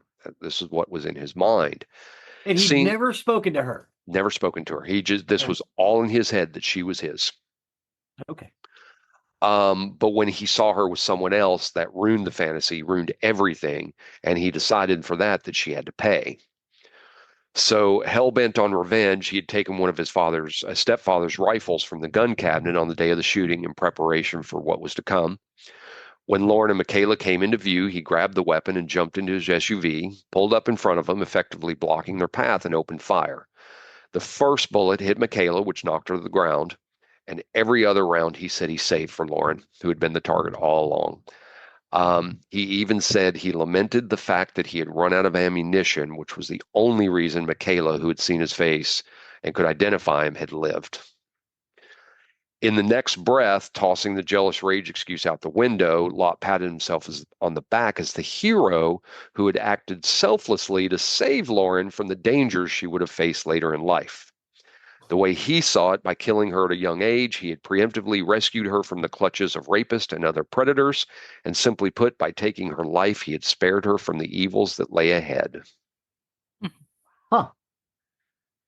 So investigators then guided him back into reality. And Lot went on to say that he had fled from the scene when he noticed that a crowd was starting to gather. In a panic, he ditched the murder weapon in a field. And later that evening, when he was sure the coast was clear, he had retrieved it and put it back where he found it. Since he had no known ties to the victims, he assumed he was free and clear, and he had placed little importance on the fact that he had opened fire on the helpless schoolgirls in broad daylight in the presence of dozens of onlookers. Detectives were struggling to understand his motives, and they asked him to elaborate on why he killed someone who didn't even know he existed. They said he was still hyped up and excited by the attention he was receiving, and he explained that he wanted a girlfriend and thought that she was going to be the one. When he discovered she already had a boyfriend, he decided that if he couldn't have her, no one else would. And they said that he seemed enthralled by the sound of his own voice, so he really kind of just kept talking, and he added that he had an accomplice who had encouraged him every step of the way. According to him, the like-minded fiend who had been pulling the strings on the days leading up to the shooting was none other than the devil himself. Oh, brother. Lot went on to say that he had consulted with the devil before moving forward with his murderous plan. When the king of the netherworld agreed that Lauren was only getting what she deserved, any doubts that he may have had following through with the shooting disappeared, and thanks to his ever supportive ally, carrying out the murder, which he referred to as an assassination, had been a breeze. I'd like to pause and sure take a point here. Go for it. King of the netherworld doesn't have anything better to do than to convince a guy to kill an innocent 13-year-old girl. I mean, he's got payroll to meet. He's got Zoom meetings, you know. Yeah. He's got Zoom meetings with his demons, and that's right. Yeah. No. Good God. This moron. Okay. I'm detectives. I mean, detectives have had enough at this point as well. Yeah. They said, okay, that's it. They charged him with one count of first-degree murder, one count of aggravated assault with a deadly weapon. Despite his confession, he pleaded not guilty on both counts. He was given a $4 million bail pending trial. Uh, they got warrants and searched his electronic devices, and it revealed that his cell phone had a number of images of underage girls performing sexually explicit acts. And as a result, possession of child pornography was added to his list of punishable offenses. Let's just stack one sentence on top of another. Just throw him under the jail. Investigators spoke to one of Lot's former girlfriends. She remembered him as a terror who had once tried to strangle her with a seatbelt in a fit of temper. After she ended the relationship, she claimed that Lot had kidnapped and tortured her and her young son. And knowing full well what he was capable of, she hadn't reported the incident to police for fear of retaliation. And it was only when she had learned he'd been arrested, she felt it was safe coming forward. Stack a couple more charges on there. Mm-hmm. Well, Lot's narcissism then kicked into overdrive, and he kept close tabs on the news coverage of the case. When he learned the media were characterizing the shooting as a random act of violence, he was pissed. The shooting had taken weeks of thought and planning, and he wanted everyone to know it.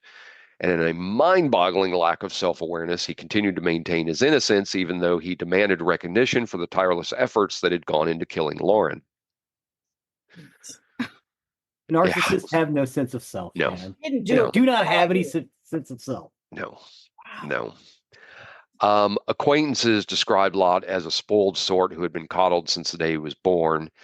He believed that the world and everyone in it should bend to his will. He was characterized as a short-tempered tyrant who had given much and given little in return.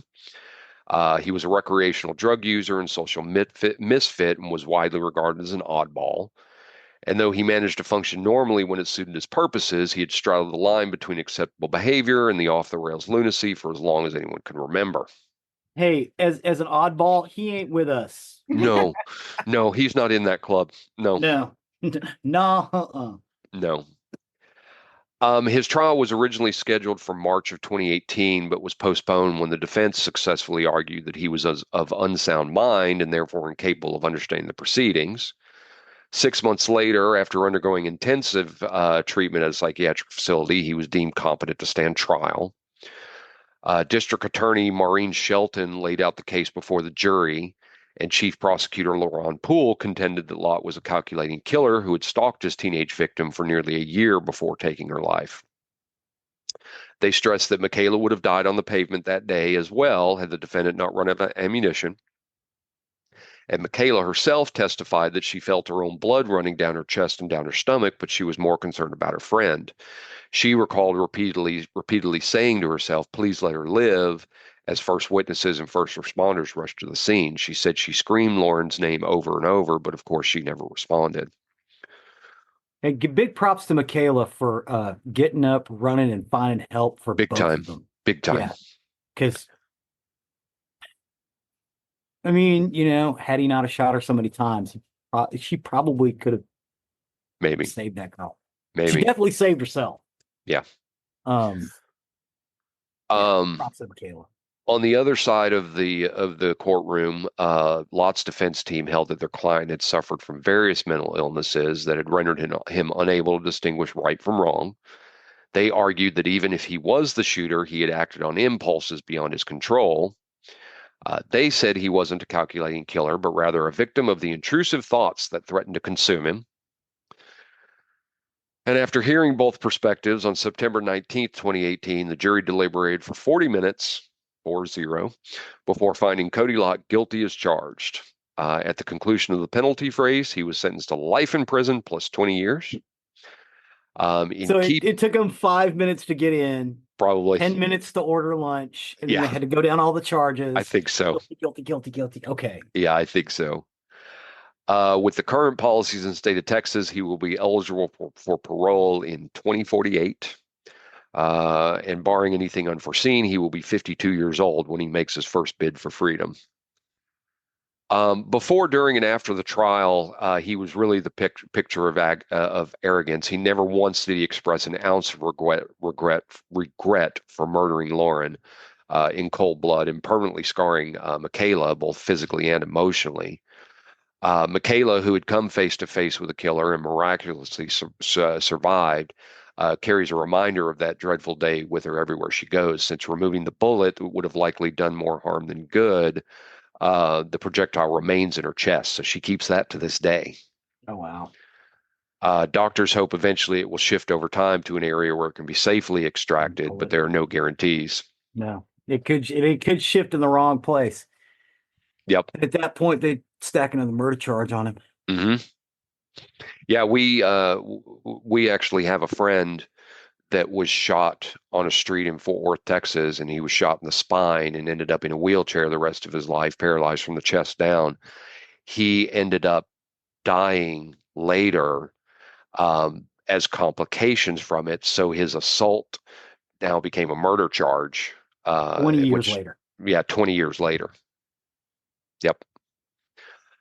So as a way of paying tribute to Lauren and honoring Michaela's ongoing struggles, there's a statue of a regal black horse that was erected on the grounds of McNeil Middle School. And it's funny, when I was looking at the map, there's a little pinpoint of the horse, and you can see it from the map. Nice. In addition to displaying positive messages such as love and live, the monument featured purple and blue paw prints, which was the girl's favorite colors. Those who loved Lauren and lost her in the most inconceivable of ways, the statue was a perfect memorial to the girl who had always shown compassion to animals and humans alike. And by the way, the reason it's a black horse, the McNeil is the McNeil Mustangs. She was kind to everyone she met. She had a reputation in school for being the self-appointed welcome wagon. In an effort to make them feel at home, she would go out of her way to befriend new students. And it wasn't lost on those close to her that she would have treated Lot with a level of respect he didn't deserve had she only been given the chance. Mm-hmm. While she never would have had any interest in pursuing a relationship with an adult male, she would have readily offered her friendship. Sadly, it's apparent from his delusional ramblings that nothing she could have said or done would have changed what he had in store for her. Now, proving that the lowest common denominator in life seldom rests, on October 1st, 2020, vandals made off with the statue after forcibly removing it from its foundation. Following an extensive search, the forever horse was found smashed to pieces in a barn in neighboring Clay County. Thanks to a tip line set up by police, two locals, 19-year-old Zachary Kaiser and his buddy Tyler Darlin, were arrested 2 months later and charged with theft and destruction of property. Their accomplices, Dakota James and Braden Seward, were taken into custody a short time later. Kaiser was ultimately found guilty and ordered to pay $400 in restitution. I don't think that's enough. But as punishment, statue costs more than $400. No, I know, I agree. As punishment for his crimes, he would also spend the next 2 years behind bars. Ooh. In a surprising move, the judge suspended his sentence at the request of Lauren's parents, who felt he stood a better chance of finding redemption outside the prison walls. And this was a charitable gesture, but their optimism was lost on Kaiser, who was in trouble with the law a mere 4 months after his release. Having proven that he couldn't be trusted to abide by the rules of society, the court decided that he should serve out the remainder of his sentence in jail. Family and friends. Huntsville ain't got no air conditioning. Think about that. I don't know that he went to Huntsville for those crimes. He might have served local. That's true. I don't think he went to the big house. But friends and neighbors got together, and the victims' families were able to commission a replacement statue. And on May 27th, 2021, a second memorial was put in place in front of the school. And hopefully this one will keep with its name forever and actually stay there forever. Lauren was laid to rest a little over a week after her murder. Hundreds of people donated more than $16,000 to an online fundraising page to help set up for her funeral. And her family wrote in her obituary, quote, "Lauren touched the lives of so many people who could not help but feel the love and joy for life that she had when they were around her. Her compassion and love for other people made her the most beautiful person inside and out. It was hard to stay sad around Lauren. She simply wouldn't allow it. She was the lovely, lively heart and soul of our family." And lastly, on June 11th, 2019, Texas passed Lauren's law, which makes the deliberate slaying of a child under the age of 15 a capital offense. So murder time, killing time. Yep. At the time of her murder, she was 10, making her killer ineligible for the death penalty. But her parents worked tirelessly to get the law in the books and hope that the stricter guidelines will deter individuals like Lot from preying upon, those that are vulnerable. The law, unfortunately, is not retroactive and therefore has no bearing on their daughter's case. But the family do take comfort in knowing that their efforts may help the families of future victims find the closure they deserve. And that is the story of the murder of Lauren Landazazo. Well, thank you for that, sir. Yeah, like I said, this one took me when I was looking, looking around for various things. I've got sites that feed me articles and things, and I read through them, and I was like, Wichita Falls, McNeil Middle School. Yep, I'm reading this one. I need to see it. It's just kind of wild because, like I said, I walked those alleyways. There used to be a field just south, yeah, south of that apartment complex where you could pick um, those berries, blackberries. They had blackberries Nice. and blackberries, stuff like that. And of course, we're kids and we don't think anything about it. And we just grab these random berries off trees on the way home and Just eat to eat them. them. Yeah. Who knows what could be on them? So Like, like a like a bunch of chimps in the wild, just welcome to Texas. chips in the We've wild. all done it. We did it in Illinois too. Yeah. Not just These Mustang grapes are spicy. A bunch of chips in the wild. Chimps in the wild. You're an idiot. Yeah, I don't think we've went as far as like picking bugs off of each other. No.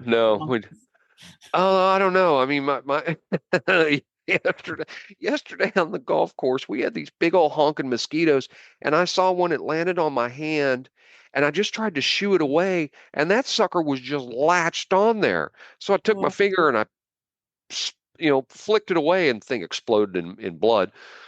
And then probably it couldn't have been 5-10 minutes later. Suddenly Chelsea walked up to me and went, "Shh." And I went, what? She goes, you had a mosquito. Sure. Oh, the fun times. So that'll take us to the end of another recording week. I appreciate both Megan and Brenda for joining us. It's been a lot of fun going through these musicals. I can't wait to go on to our next episode. Again, that'll be 178. So don't listen to 177 and go, oh, what the hell's wrong here? Where's my musical? Where's your missing episode? No, we didn't. You'll have to wait a week past that. But thank you for that. I've loved meeting them through Mike and Steven, getting to know it. It's amazing, the podcast world, how you get to meet various people, and they're just great. I appreciate y'all joining. I can't wait for the next episode. Thank you. And we did meet in person. We did when they came down to DFW, and I went up to DFW and met in the middle. Not me again. You were in Canada. I was in Canada. You were in Canada. Yes, you were in Canada at the time. Yep. So awesome. So as always, you can find more about us on nerderymurdery.com. That's our website, our hub, where everything about our show. You'll find links to what we talked about, pictures of what we talked about. I will be putting the Google Maps link. I will have a picture of the Forever Horse. We'll have different things from the musical, but you can also find the link to our YouTube page, which Zig so often updates. And for this, you can see some of the musicals. Yes, please go and check that out. You can see snippets as well as full musicals, so you can see what all we're talking about. And I didn't include the Matt Smith, or at least a snippet from that as well. Good stuff. Yeah, awesome. Good. It's not a great copy, the one that's on YouTube, but great. That's really cool. I found one that was it's only a little bit. But it's just snippets, but okay. It's clear. Awesome. On our website, you can also find the link to our merchandise page, which if you wish to show off your Murdery fandom, please do consider purchasing something from there. That, along with our Patreon, which you'll find the link to. Our patrons do help with the costs that are associated with the show. It does cost to keep us on the air, do our uploads, store our episodes, everything like that. There's a lot that goes into it. It's a lot of work and everything. So please do consider purchasing some merchandise or becoming a patron. We appreciate each and every one of you. Please and thank you. Please and thank you. And last but not least, don't forget to leave a 5-star review wherever you can. It really helps us, helps other find our content that may be looking for the information we talk about. And as this was our Christmas episode, the music at the end will be our special Christmas AI generated song. So hey, very nice. Stay tuned and listen to that. We hope you all have been enjoying this. Do leave us comments and let us know which songs you like. We want to know which ones are good, because I've enjoyed making those. So anyway, with that, I'll let our guests sign off. Bye. Bye. Bye. I don't know what to do. I have been Zig with your nerdery. And I'm Geoffrey with the Murdery. Cue the music. Merry Christmas.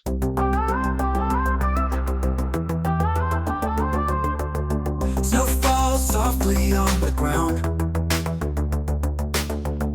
Lights are glowing all around. Grab a mic and gather round. Stories told in a single bound.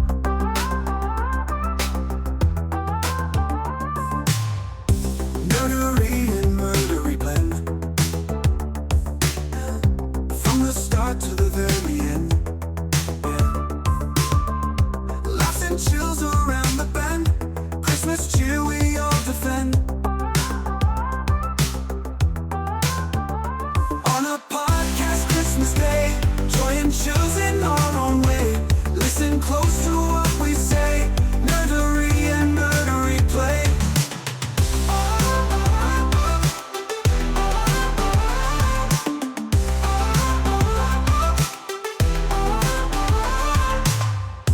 Talk of mystery so fine. Comic books and true crime. Join us under twinkling pine in this festive frame of time. Hear the jingle bells all night as the tales take flight. Underneath the mistletoe light, everything feels just right. On a podcast Christmas Day, joy and chills in our own way. Listen close to what we say. Nerdery and murdery play.